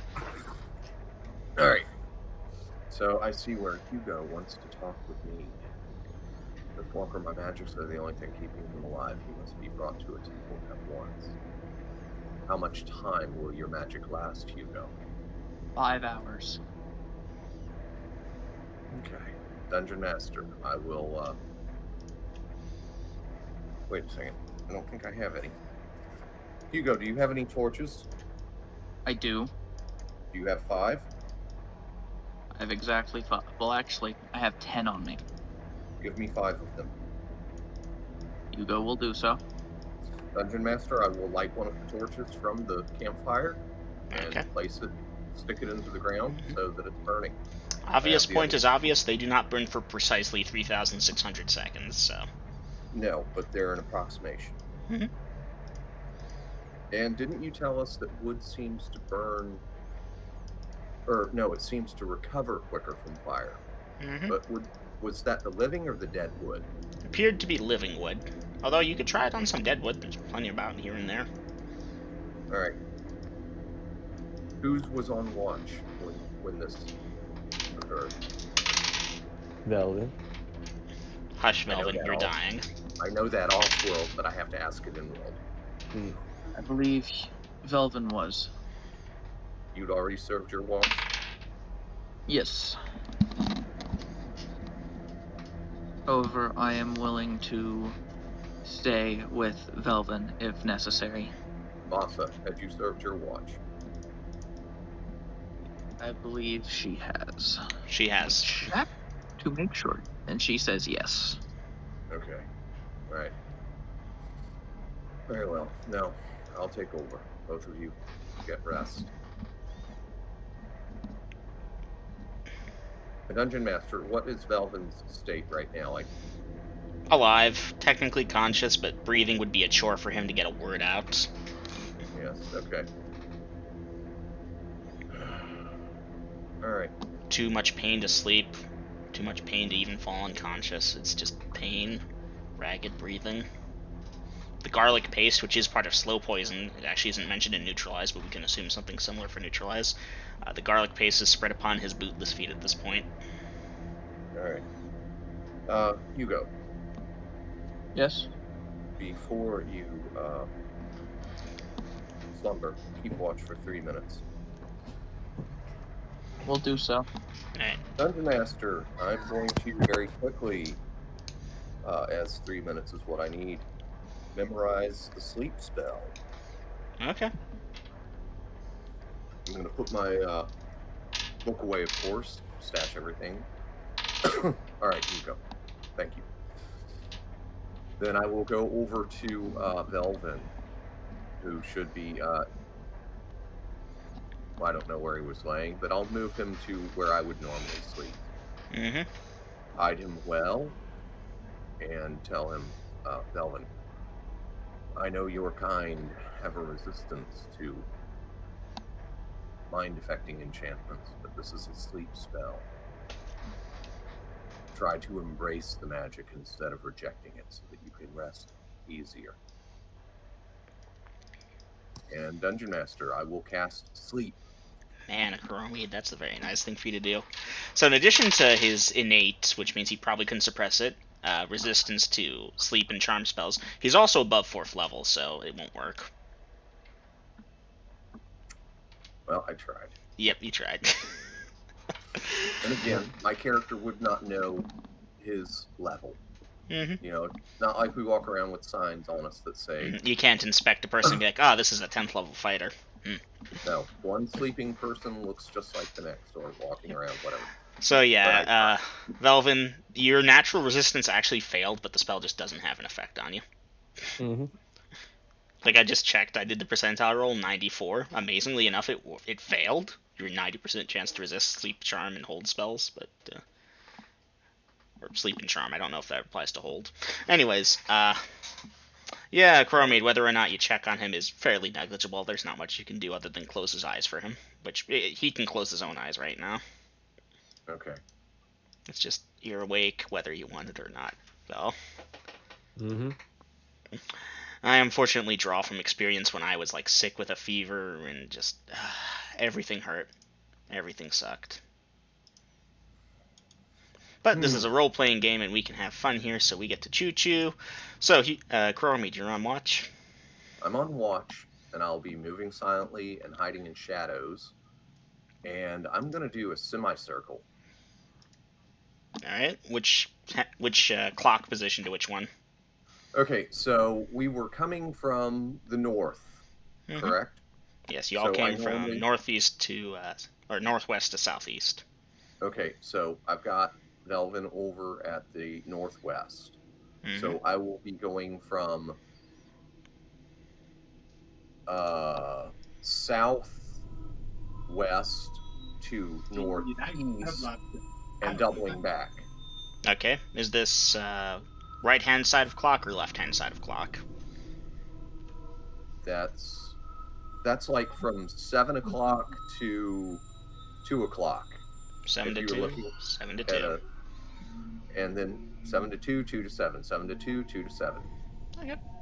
All right, that way, halfway through each arc, I'm passing by Velvin. All right. Okay. And Dungeon Master, I'm marking the hours with torches.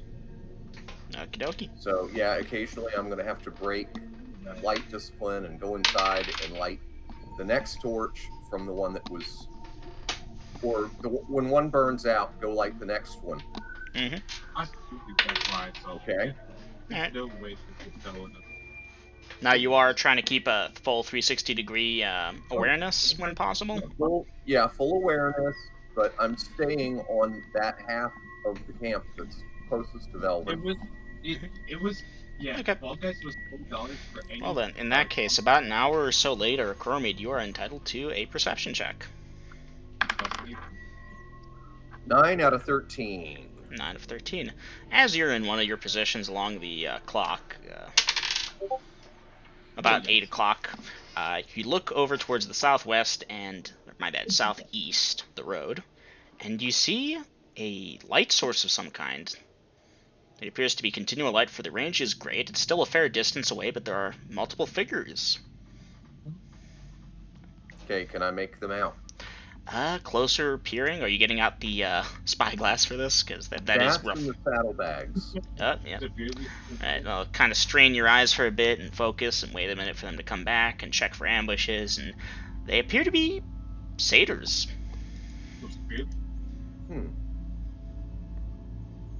Give me another perception check.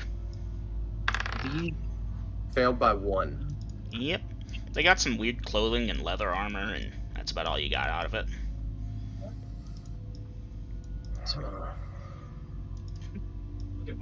There's about an odd dozen of them.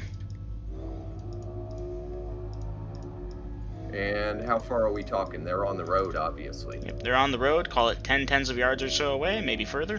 Probably further. They're not monks, are they? As you look closer at it, yeah, that robe kind of looks like that thing you saw Vasa wear once when she was fighting that other monk, except it's blue, not orange. Yeah. Oh yeah, the one on the lead who's holding a staff, the tip of which is glowing. Yeah, fuck it, that guy's wearing the same robe. Alright. I'll go wake Vasa.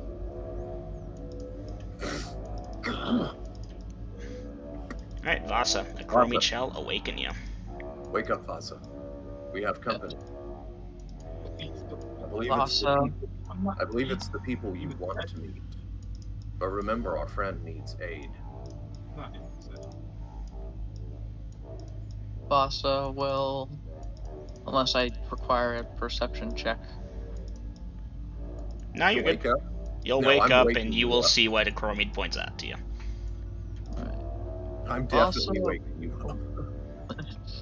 Yeah, I don't think there was really any way of saying that, yeah, no, Vasa doesn't wake up from that, but Vasa will make her approach.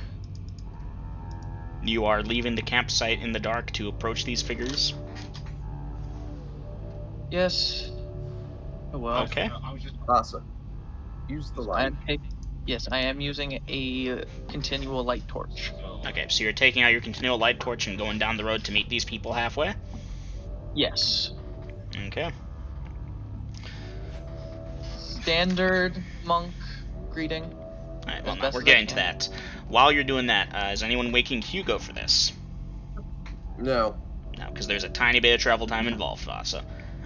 Okay, Velvin, No, you're awake, maybe not aware. And a Chromie to keep him watch. Keeping watch. Hugo is in the firelight, yes? Mm-hmm. Actually, no, Hugo would be out of the firelight. Campsite seems Okay. empty aside from whatever dummies you all have. I don't know if you replaced any. Yeah, we did. We've got 4 dummies. So there's the dummies, and there's me, and Hugo, and Velvin outside of the firelight. I know that Velvin is hidden, and if I can't see Hugo, then Hugo is hidden. Of course, when I'm outside of the firelight, I'll be able to see them, because infravision, yeah, but actually I might not be able to. They're really well hidden. Anyhow, I'm going to keep an eye on Vasa's progress, and I'm also not forgetting my torch count. Not forgetting your torch count, yes. Okie dokie. So, Vasa, you approach this group of people, and yes, as you get closer, you do a traditional monk greeting, and they respond in kind, one after the other. The leader in the blue robe first, others are in leather armor. One of them does not do the greeting, they are further back. They are, however, a satyr regardless. And the Hail. leader nods. Greetings, sister. When you did not appear for several days, I was concerned you had been waylaid. Yes, I am here, however, at this present moment, I am not here to challenge you at this point in time. I am here to ask for assistance. What is the nature of the assistance you request? One of our allies has been struck in with a illness or a poison of sorts, and I was wondering if you have ways to aid in such endeavors. Give me a moment to confer with my companions. And he takes his stick and walks over to the others, and they put their heads, horns, hooves together, if you will. And after a moment, one of their number comes forward with the leader and says that this is, and I can't remember the name that I just thought up a second ago. He says some name that's probably common among satyrs, but sounds weird to common folk. She is of a druidic nature and persuasion, and she can help your friend. And Voss, are you leading them over to the party? Yes. The other monks are accompanying as well. It was about 1 second. Let me check. Ah, yes. There are 9 of them in total. There's the guy you want to fight. You recognize him, of course. He appears to have... At first you thought all 8 of those were his followers, but some of them seem to be followers or attendants of his. And one is that druid. Or so they claim. Well, they will look around your seemingly abandoned campsite and inquire. And these are decoys, yes? Where are your companions? They are the... And, Vasa will yell out for Mr. Coromede. Yeah, Actually, when they're approaching, I'm going to break from out of hiding and step into the light. okay, that's a good point, actually. They have a giant continual light, so... Yeah, that campfire's illumination's nothing compared to that, so they will see. Okay. Y'all are directing them to Velvin? Yes. Yes, y'all are lucky. I rolled a 5% chance on the encounter roll. It would be them doing a patrol or something similar, and you got lucky. So yes, you do the steeple-fingered, and they do... the monk bow I have pictured is either like the 2 hands tucked behind the back and then a slight incline at the waist, or something equivalent to that. You know, think martial artists. Yeah. Maybe hands posed in front in a specific manner that's important to them. Regardless, they do actually have a druid among them. I had to do some dice rolls to check. At first I was like, well, cleric. Lawful good, maybe they have a cleric of the sun goddess, but no, druid. Don't know why. Probably because, dark forest nature. Anyways, she does have neutralized poison. It is a she, and she will offer to help Velvin, and assuming no one objects loudly enough, she will cast, and Velvin! You feel the poison kind of just drain away. Your heartbeat was slow and staggered, but it resumes its normal tempo. You breathe easier. Thank you so much. Who am I looking at? A satyr, right? Satyr. They're about 5 to 6 or so feet tall. Maybe the taller among them might be 6.5. Males and females, most of them in blue robes, although this one's just wearing leather armor. What could I ever do to repay you?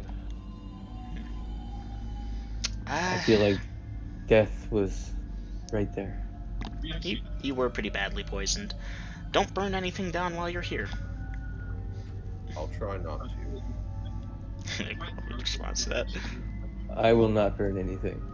Maybe a donation to the temple later if you wish, but I believe your friends have something they wish to do. Yes, we will definitely have something for the temple when we arrive. Dungeon Master, I'll motion the druid to step to the side. Okay. She steps to the side. Okay. For your assistance. And I will offer up 3 gems, Dungeon Master. Alright, are these gems, do they have verification papers? They have verification papers. They are worth 100 gold pieces each. She'll take them, obviously she's looking at them, and yeah, she's got a belt pouch, and she'll say that's very adequate payment. Oh my god. Now, Vasa. Vasa will look at the monk that she needs to fight. Do you, by chance, have a monastery or temple nearby that we might be able to spend the rest of the night at? I may indeed. Give me just a second here. Mm-hmm. I have something I want to quickly look up, so I've got it right. The Order of the Rising Sun does have a monastery nearby. However, entrance is forbidden to those who are not of the Order or like-aligned. Your name? He asked you, Vasa? Vasa Macau. Vasa Macau. I am Diza. We shall fight here at the time of your choosing. I wish for at least after what my friends can get a good night's rest, if that's alright. Alright, so at this point we can kind of break character. Vasa, he's He's declared the location, but he offers you the time. If you want to say at sunrise, he and his folk will depart for the night, come back, and be here at sunrise, and he will accept your challenge. Sunrise would be swell. Sleep well. May the gods watch you. And he takes his light staff back, and his followers who accompanied him, and his, not pet, but his follower, druid, not follower, but visiting. There are druids that live there, and it makes sense that they and the monks could get along occasionally. The monks are a little too lawful. The druids tend to be lawful than not lawful, but it's a symbiotic relationship. And yes, be very thankful party. That could have gone very poorly. Now, Diza is a male satyr, and yeah, I rolled up the thing and I was like, ooh, do they have satyr monk followers here? And yeah, congratulations, it's the Temple of the Rising Sun satyr branch. Is that really what you're calling it now? The Order of the Blue? They were always the Temple of the Rising Sun. Well, No, the satyr branch. No. They don't have to call it the satyr branch. It's just it's majority satyrs. So They have a human. You know, they're diverse. And yeah, I hope you like that little twist there, Vasi. You thought you were going to get that to go there. No, they met you halfway. This person is evil. We shall not bring them into the sacred grounds. So yes, they know the spot, and they know the time. They will depart, and wish the party good luck. Party, back on watch or sleep, respectively. how does Velvin look now? Much better. Well, you look so much better. Yes, Good. indeed. All right. Is Hugo up? No, Hugo- you got No, you Right never now did get up. Realistically, Hugo awoke during the interaction. Well, I would like to also make sure now that I have the chance to thank Hugo for what he did for me. So, Dungeon Master, how much watch had I kept? Oh, about an hour or so. About an hour or so. Agarats or... Ooh, those are Okay, fun. so my hour or so, plus however much Velvin got. Yeah. Okay, Velvin, since you look fine as a fiddle now, yeah. Go ahead and keep watch until you get hungry, or we do. Yeah. All right, sir. And Now- Dungeon Master, I'll give Hugo those remaining torches back. I still do feel rather tired, though. Oh yeah, no, like don't get me wrong, near-death experiences have a thing. So, Well, if you think you're about to Pass out. fall asleep, Yo's where it's at. wake somebody up. I love UPF. Like, if you gotta do Alright. UPF, I could. now, I think I can do a teeny tiny bit of choo-choo here.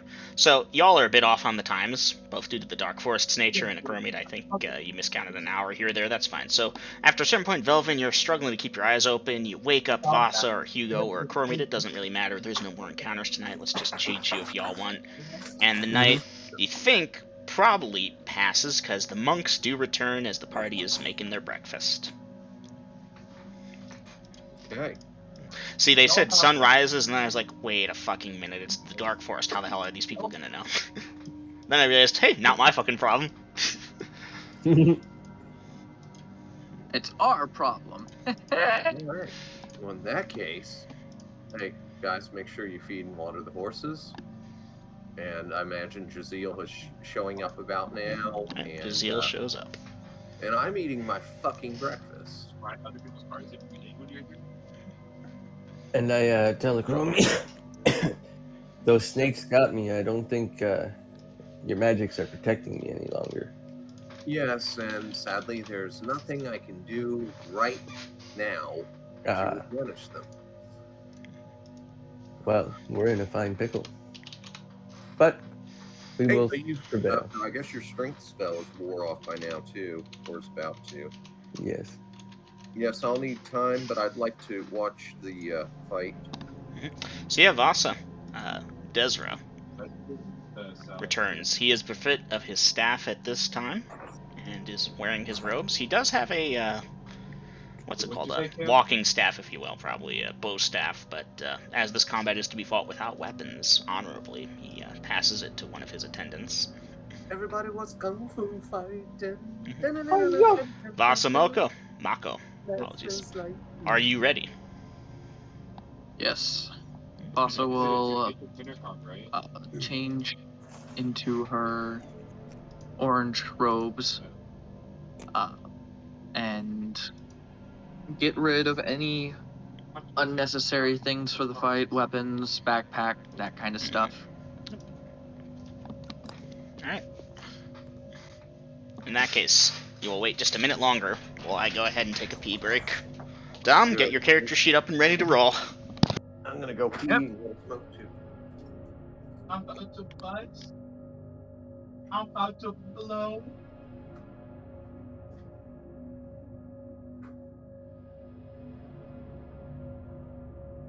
About to blow. I can't believe you sent that to me. I watched that shit at work.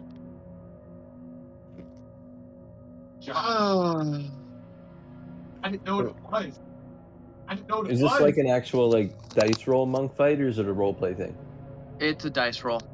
Cool. It with how the monk works, they wait for you to I see a post that do fights unarmed against each other. It's basically a battle of who has better dice rolls, the DM or the player. Precisely that. I will quickly check the player's handbook and refresh my knowledge, make sure I've got myself ready to play a monk. It's been a while. There can only Last time you had to do this was at the Tournament of Fighters, something like that, yeah. because Vasa was able to level up before. The monk must find and defeat in single combat, hand-to-hand, without weapons or magic items, any one of the 8th level monks, well in this case 9th level. The same must be done at 9th and higher levels.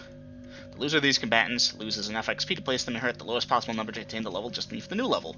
The monk will know where to locate, and he or she must proceed immediately to do combat, or else lose experience equal to the number which will place him at the lowest possible to have attained level just beneath that. Should have blah blah blah blah blah. Character would drop to 7th from the above and must work upwards once again. Okay. And monk abilities. You are fighting a Master of the North Wind, thus effective armor class, movement rate, number of attacks, damage per attack. Special abilities A through G. Ability to speak with animals, mastermind, not subject to disease or by haste or slow, self-induced telepathy, heal damage, speak with plants, and at this point beguiling, charm, hypnosis, suggestion spells. Yes. A monk can't be slowed or hasted? Not once they hit like 5th level. Wow. This is because their attacks per round would be ridiculous if you hasted a monk. Oh yeah, if you hasted a max level monk, they get like 8 attacks per turn. Round. Well, 8 attacks per round, each doing like, I think it's like 8 die 4. I think. It gets broken fast if you're allowed to haste them. Yeah, monks aren't affected by haste after a certain level. Yep. Especially since I'm pretty sure it also doubles your movement speed. Alright. Vasa, you disregard any weapons or magical items upon your person that you are aware of. Are you keeping anything in terms of weapons or magic items? Nope. Nope. Okay. Yeah, I'll hold that here for you there, Vasa. I was about to say the same thing. Alright. Your opponent stretches, curls their shoulders, bends down low to the ground, touching their hooves. Straightens up again. Scratches the back of their head by the horns, and otherwise prepares for the fight. Art thou ready? Zai is ready. Zai is ready. In that case, in accordance with the proceedings as such, and with my followers to witness, let the duel begin. And one of them has brought out a gong, and the duel starts.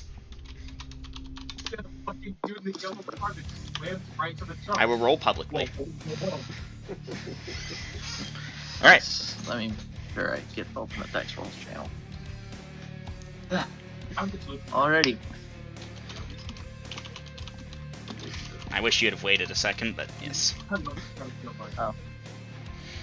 Alright, your opponent parries, and rolled ahead as he charged forward. Oh, no. Oh yeah, I forgot. No initiative at that point. 10. 10 and 9. Okay, you're obviously not going to hit them with that. And again.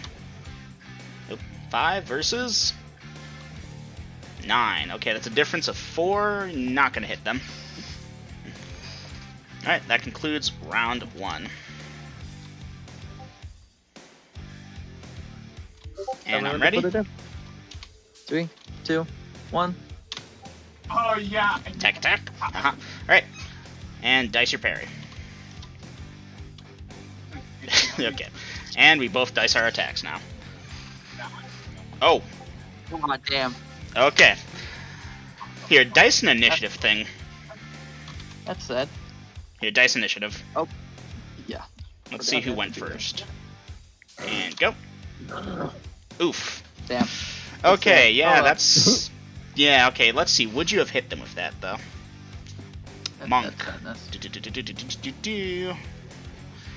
Okay, Monk on the cleric table at that with a 15 would hit armor class 1. Both of you would have hit at that point. He hit first, and he hit a lot harder. And Vasa. Yeah, no, y'all are dancing around, fighting, kicking, jabbing, poking, and he does a weird jump, twist, and you try and go for a leg sweep as he does that, and as he lands, he goes for a palm straight in the middle of your head, and pow! Knocks you upside your head.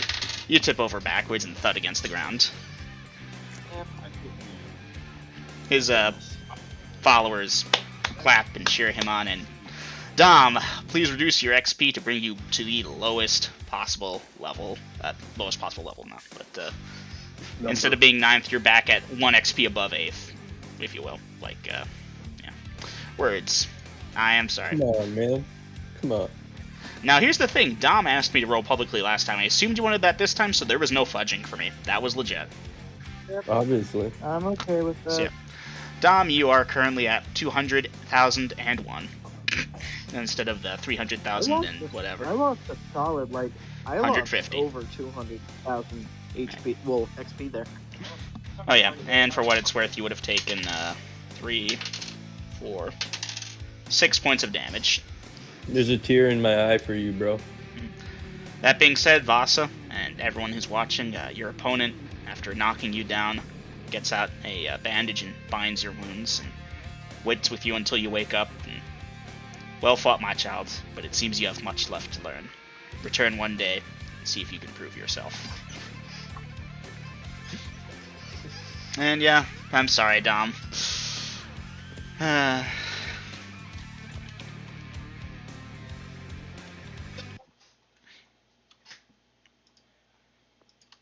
At this point, the monks are wishing the party well, fair travels. You know, these are lawful good monks, obviously. The blue robes kind of give it away.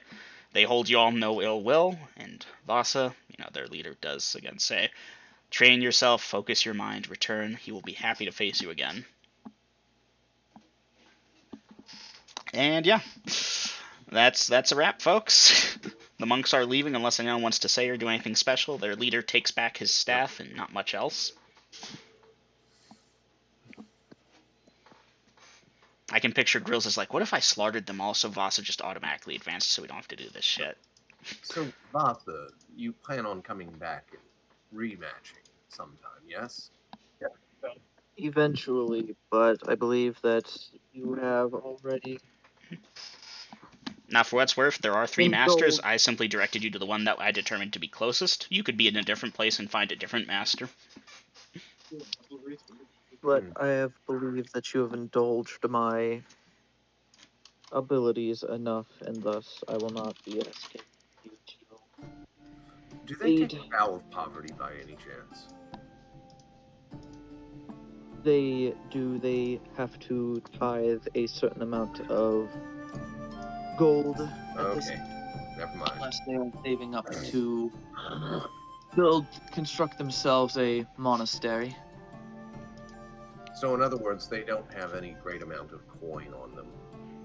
Never Not mind. that I am aware of, no. Unless the one that is not a monk in their ranks carries all of their money on them to loophole the system. For what it's worth, Which is don't very try and good. loophole the dungeon master. It ends poorly. Well, I don't know the dungeon master, so I'm just expressing what Vasa would express. that they might be loopholing the system like that. Yeah, If the it lawful wasn't- goods, they do that. If it wasn't for the fact that they saved my life, I might be wanting to kill them. But they saved my life. I think Yes. we can let them Yeah, slide. that doesn't hold any weight with me, but they're poor. They're not worth fireballing. So, I understand It that does- for you. Especially since one of them might be able to. What's the word that I'm looking for? One of them might be able to survive the fireball with minimal to no damage taken. that's fine. I have a rope for that. Hey, Chromite, are you going after the monks of the No, Rising I'm Sun? not. Dungeon Master, do I assess myself as having had sufficient sleep to get back 5th level spell? 5th level spell with the interruptions, but you got some rest. I'm gonna say yeah. I can be nice to the party. Okay, because we're kind of at a camp, you Mhm. know? So, gang, I need to get some spells back.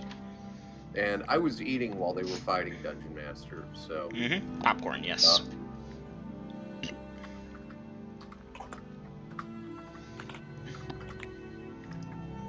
So I'm getting spells back, and I'll give you how much time I need after I figure it out. Yep. I'm sorry, Dom. It's not fun, but it does happen. Okay, so I need to get a 5th back. I hope you all enjoyed the dynamicness of the good monk realizing, hey, this person is going to me, and I don't want them taking my temple. I shall meet them halfway, or part of the way. 12. It's one of those parts of the world where, yeah, that's not against the rules, and I could see them doing that. Real feel free to tell me if you think that's bullshit. That No, checked out. All right, so 15 plus 24 is 39 plus 6. 45 minutes is what I need, Dungeon Master. 45 minutes. All right, I will check for encounters. And in-game chat for Dom. Right. Now, party, the next hour does pass uneventfully. Very good. Oh, wait, Dungeon Master. Add another 12 on 45, 57. That works even better. Okay. All right, so that means I get magic missile, strength, invisibility. So the thing is, Dom, if the Dungeon Master rolls openly, he can't fudge the dice rolls, but that also means that he can't fudge the dice rolls. And again, I asked you the first time. I was going to ask you to do it again. If you didn't say it, it's fine. Double M. Mm-hmm. You have to give him like 10,000 RP XP at the end of the night. For what? What do your RP XP do? Other than asking me to roll publicly or accepting defeat. The fact that he went all this way and tried to fight that monk. Don't worry, there'll be XP distributed. I'm not that dickish, but this is one of the failings of the monk. You lose. He just lost 150,000 XP. That's fucking retarded. Oh no, I lost more. It was 250,000 XP. Shouldn't be. You went from essentially you climbed all the way from 8th to 9th, so you started from 200,000 to 350,000. That's 150,000. I know my math. I was at actually. Never mind, my math was slightly off. I was at 200,000 XP. I lost. That's a good point, actually, because the extra cumulative stuff would as well, and I will stick with that because that encourages you to get your ass over there in case you lose. You don't have to climb so hard. True. All right, Dungeon Master, after I get all these spells back, that takes 57 minutes, I'll put a stone skin on Velvin and Vasa. Thank you. Thank you very much, Chromite. Cure moderate wounds on Velvin. Thank you. 9 points. Oh, perfect. Hey, Vasa, don't forget you're down 5. Yep, I know. Vasa plans on using her monk healing bullshit anyways. And Dungeon Master, Jaziel has had a couple of nights, and Yeah, he's up to full. Okay. Full in 1 stone skin. I'm keeping track of that again. I really needed to be better about that. that, and that's not enough to warrant When you me draw from your asking knowledge for- of the Forsaken Immortals of Kohl to determine how to run the Monks of Denalia. Whichever one of you it is will have it out, here and now. I am not running.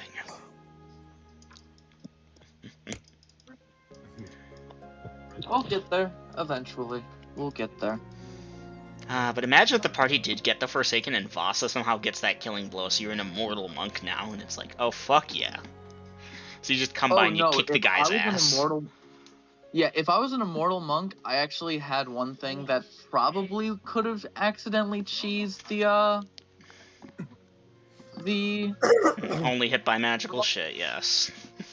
I wasn't even gonna say that. I was going to say I can't be knocked unconscious by any means other than if I am willing to do so. How so? Huh? Immortals don't have that. They can be knocked unconscious. I know. I was expressing that as like that would probably be my wish if I got the wish of a Forsaken Immortal. I would probably ask to be like, hey, I cannot be knocked unconscious by any means unless I am willing. Meaning that if I'm not willing to be knocked unconscious during the monk fight, he can't stun me. That means he has to reduce my HP down to 0.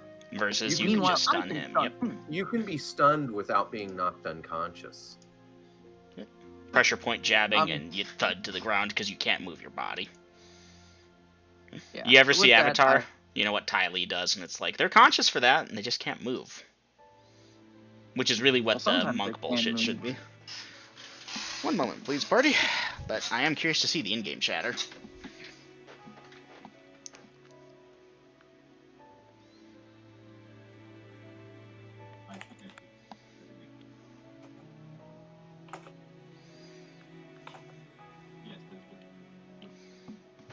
Come on, phone, work with me. Elvin Duerden is typing. I will say this much, that we are probably gonna hit the point that Vasa will probably be leaving the party next time that she reaches the level to, For what it's worth, Dom, I'll just, on Tuesdays or something, I'll run a solo yo. Should be fast enough. Dom, I would be willing to come back with you, man. I'd make the trip with you. No problem. I know Velvin's willing, or Gina's willing, but if Mead has to do this again, I don't know if he would be patient enough if I lose again. That's true. I can understand that worry too. And in all honesty, Mead's not really a person that Vasa wants to piss off, so... What? No, he's a very kind, patient, and understanding, and willing to have his day interrupted. Fireball. Nicest guy I love that response. Fireball. So yeah, I would probably be...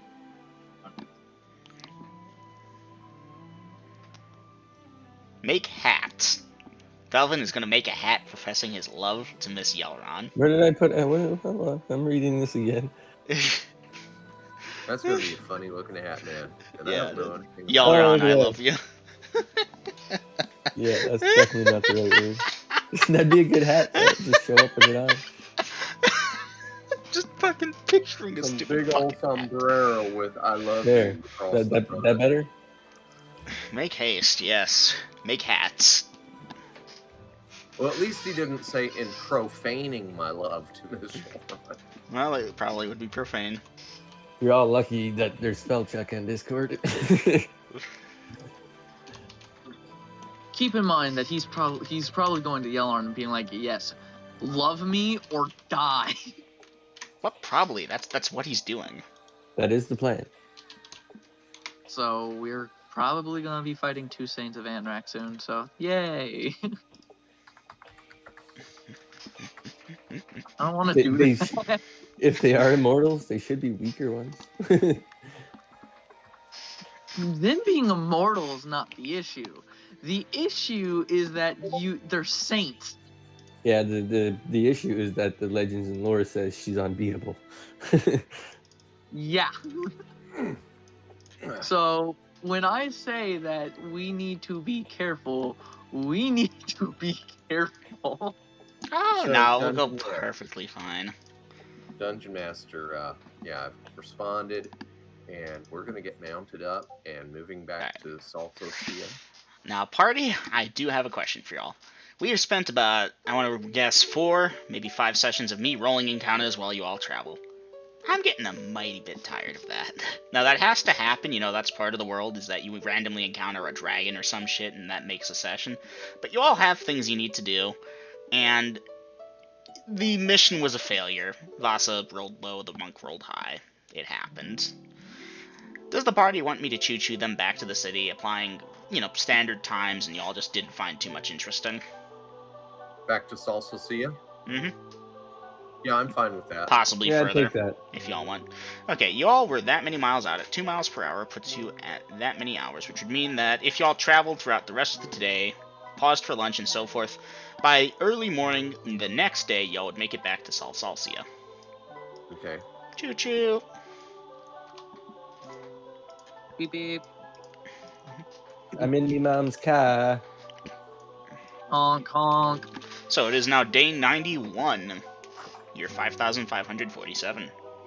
It's about an hour or so after lunch. The party probably found some inn in the southern end of the city.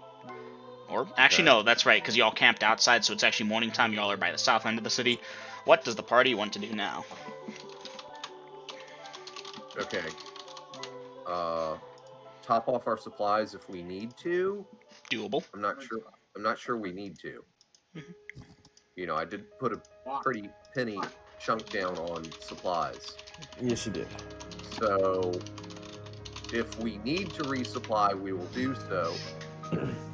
Otherwise, continue, because what was our secondary goal, guys?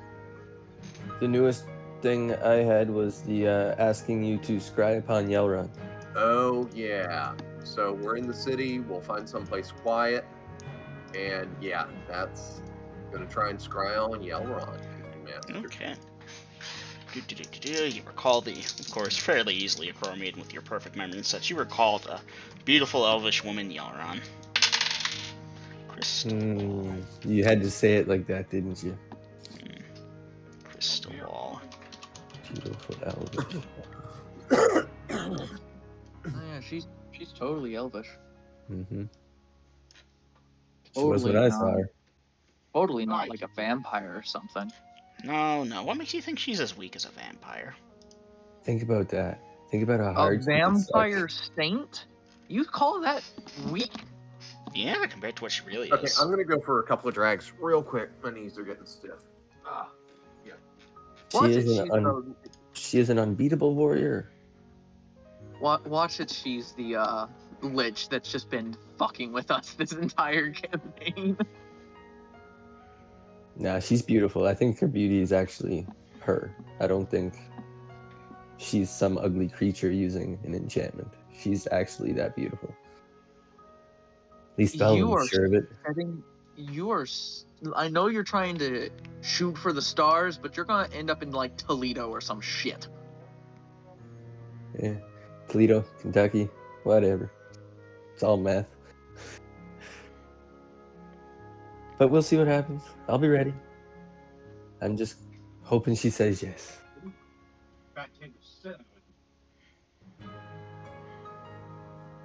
Like, I do get it. You're in love. But here's the thing, man. You're not going to be able to get her to say I love you. I don't know what she really is. I don't know that. She might be thinking about me this entire time. That's what Velvin's thinking, right? As much as I'm He thinking is about love her, struck. Okay. he's thinking about me. So, Dungeon Master, we're someplace safe and secure. Party's keeping watch, and I'm going to scry.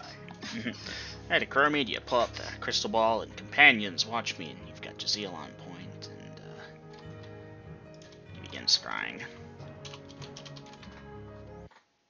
And it's like trying to tune into TV static very bad, and the hissing in your ears as, you know, you're trying to tune into the right frequency. Obviously not quite like that, but whatever smoky murkiness your mind's eye sees, and it seems like it's trying to solidify, then it stops, then it tries again, then it stops, and you're starting to feel a mental strain on it. Yeah, if I'm straining it, then I'm just going to stop. You let it go, and whatever figure was trying to form, then failing, stops. Are you trying to scry something else at this time, or putting the ball away? Putting it away. All right, you open your eyes and blink, and the sun's very bright, and yes, you put the ball away. Velvin, Did you see anything? Nothing? I almost had an image, but the strain was too great.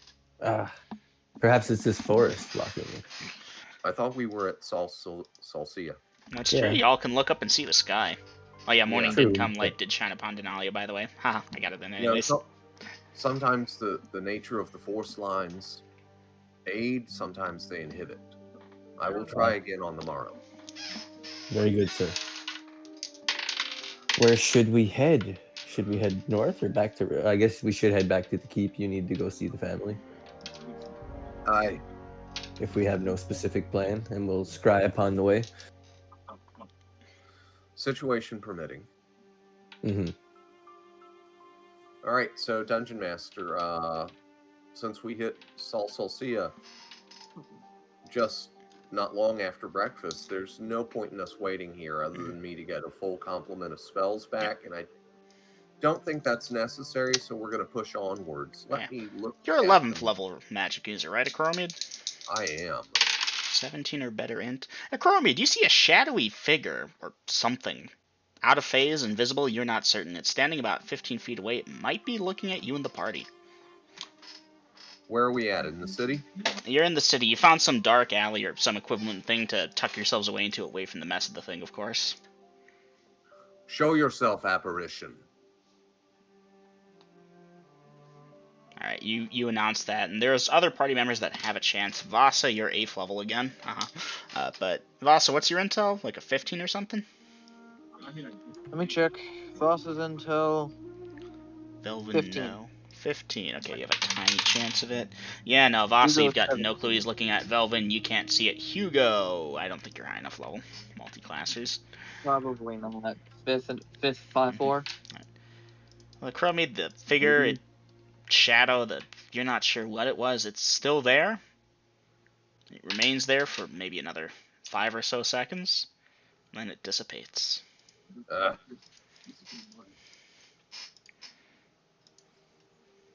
This is gone.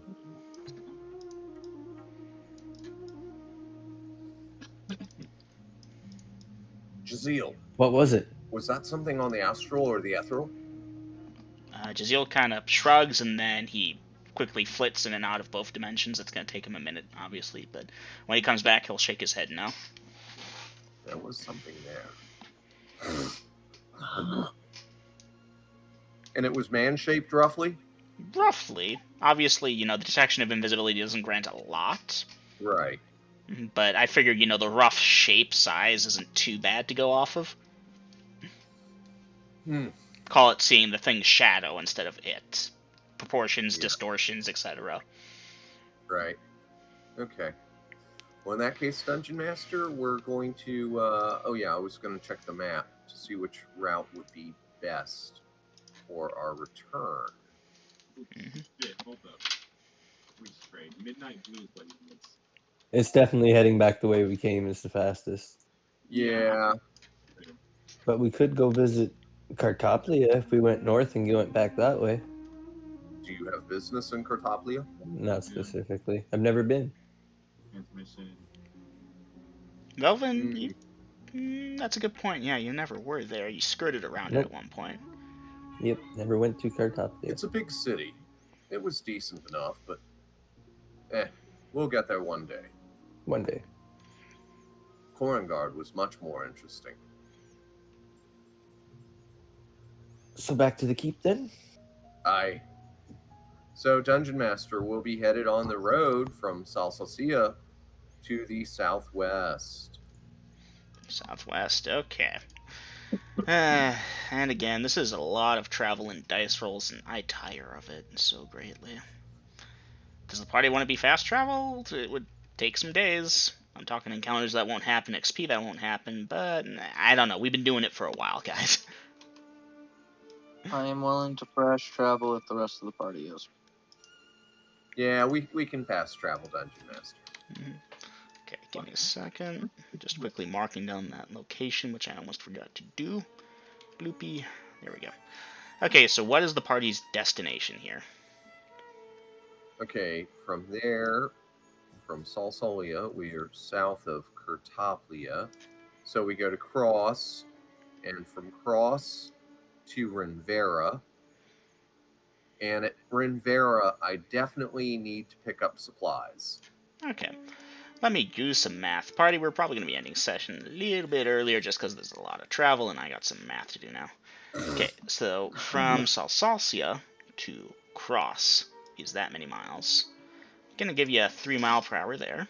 And then from Cross to Renvera is that many. Party's gonna cover a fair bit of distance.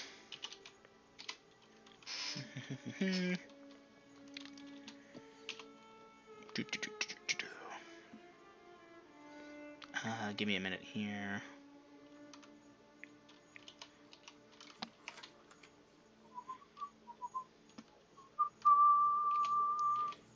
Gonna call it that many man hours. Could we potentially do a couple scry attempts during all this time that we're traveling? I will allow it, but I'll need a minute to do math. So it's that many hours. No problem. How many hours of travel can the party get done in a day? Assuming that and that means that many, means it will take them that many days. Okay, party, it's going to take you about a week to get from Salsalsia to Renvera, which is actually about the About right. Yep. All right, so Dungeon Master, for our travel from A to B, I'm marking off 100 gold pieces for expenses. Sounds good. Between Gatekeep, Cross, and Salsalsia, Renvera, other caravans you may or may not cross, because there will be encounters. We're just gonna choo-choo y'all through it, and y'all don't fight anything of note. Y'all don't get XP for anything of note either. At least from this. Obviously, the purple worms and all the other shit this session will be worth XP. All right. And obviously, by the end of that time, the purple worm venom on my crossbow bolts has wore off or whatever. Yeah. Okay. And Dungeon Master, when we hit Renvera, I'm going to drop another 300 gold on supplies for the keep and the Orc tribe and the Arania. Keep, Orc tribe, Arania. Good. So like 200 for the keep, 200 for the keep, 50 for each of the other two. All right, not a whole lot for each of the other two, but that's fine. So yeah. More than I expect.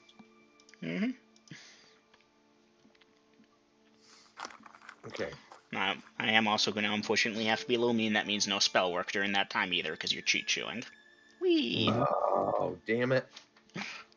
Fucking damn! Do you want me to roll that back and y'all travel and have encounters and probably lose the spells anyways? Why is my car teleporting in front of me? No, I was just... Will he have enough rest that when he arrives home he can at least get when you get to Renvera, which is where I'm going to put you, travel to the keep we'll handle separately, but when you get to Renvera, you'll have sufficient rest that if you want to go to the Drunken Fighter, lock yourself in your room, you can get any spell level you can cast back. Okay, and that means I can stone skin up the party, 2 each? I will allow that, but I'm marking off another day for shopping in that. Putting you to day 100. And that's the whole party. Mm-hmm. Including Jaziel. Okay, so everyone has 2 now? Or you're giving everyone 2? I'm making sure they've all got 2. Okay, so I'm giving Jaziel 2, and everyone else can have 2 as well. And mine up to its usual complement. Mm-hmm. Now, of course, during the time at Renvera, only a few months, only like half a season or a 3/4 season until the tournament again, and people are crying their magic items and wares and shit and so forth. And how close are we to? It's day 100. Day 180 is the tournament, so we've got 80 days. Oh, neat. Getting close. Now, party, I will give you all fair warning. The one time I've run the tournament so far, because there has been another one in between, I gave way too much XP, all things considered, but I'm not going back on that. But future XP amounts from the participating in the tournament will be much lesser than that giant mess. Okay, can we do those scribes? So, as far as the scries go, give me a second to check. There is always a that. Ooh, that came close. Yeah, Chromie, it's like each time you try and connect, someone else is changing the channel on you. You can't fucking get it. Okay. And Dungeon Master, before I scry, I'm going to clue Jaziel in that I might be making contact.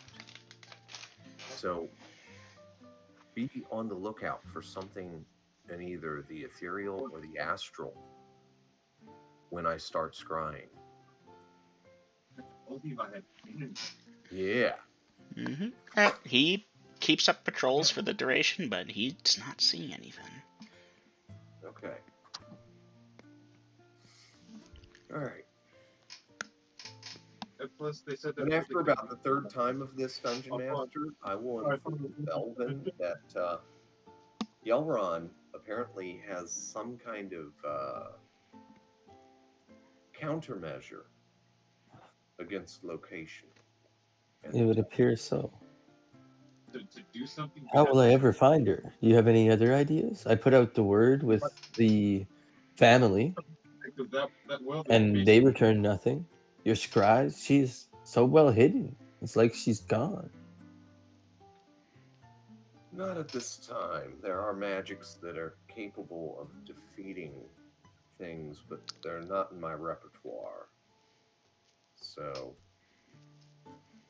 I will consider options. There are other ways. Is there another, no offense to you or your abilities, would there be another mage I could potentially hire to try and locate her? I do not know of any more powerful wizards on this world than myself. I'm sure there are, but Nor do I. I have not made their acquaintance. Oh, well, then very you well. can give me an intel check, penalty of 6. Actually, make it 8, yeah. Fighter Oh, yeah, assassin. Definitely Possibly fail. the King's Magi, but I'm not sure how receptive he would be to bending his will to this task. Vasa will. Is this in a place where Vasa can hear? Sure. Yeah, probably. Yeah, that's gonna be a novel. Yeah, that's adding the -8 to it. But yeah, it's still a fail. Mr. Akormid, I have a gift from the king that gives me one free request that must be granted from him from the previous tournament. That might be able to prove some use. Nah, we should not waste it on this. I wish to see her immensely, but that sounds like something you well earned to keep for yourself. I doubt I will be using this. Man, for a bunch of evil people, you all are so nice to each other. I like it. A royal boon. Because we're so similar.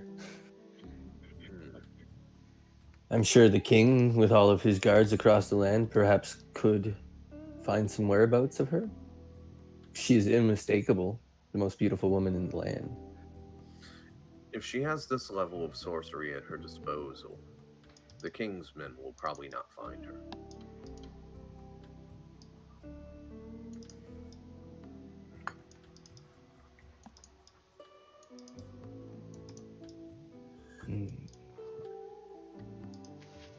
Actually, I do need to write a letter to the king eventually. Perhaps you said there was someone watching us, Akromid? There was, but Jazeel could find no trace on the So subsequent attempts. Do you suspect that is someone protecting Miss Yelrin? Mayhap. Or someone else who has an axe to grind with me. Perhaps we could, instead of finding them, make them want to find us. Well, if you come up with a plan for that, I'm eager to hear it. I know we are in possession of something that I'm sure Miss Yelrin would want, according to the clerics of Dactarine. The robes and the amulet? And the scrolls? I thought Perhaps that was books. There are 2 books and multiple scrolls. Okay, day 100, huh? Sweet, I got a Legends and Lore for y'all. I looked at my thing earlier. It's 2 books, and wasn't it a dress or robes? Robes, yeah. ceremonial robes. And an amulet. What amulet? There was the amulet as well we took from the Lich. Oh, that's why I Yeah, can't find that's been destroyed. it. That was the No. holy symbol. That was destroyed? No, that was the phylactery that got destroyed, not the holy symbol. We kept the holy symbol. It was I wanted to wear it, but you wouldn't let me. I think I should wear it. Maybe the word will spread and she'll come looking for me. I don't think that's the attention you want. If it brings me Miss Yelrin, it is. To the car. I think it will bring the enemies. Of her? Yes. That is not what I want. And damn it, excuse me, guys. I gotta pee again. I'll be right back. Yep, go for it. But what I was thinking, I'll wait till he comes back, is that when that apparition is watching us, perhaps if we allow him to see that we have these robes and amulet, maybe if he is with Miss Yelrin, they will come looking for us. Maybe.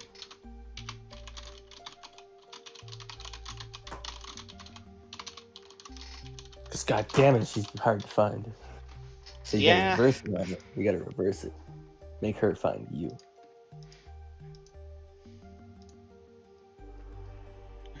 Good times. I'm gonna kill recording here.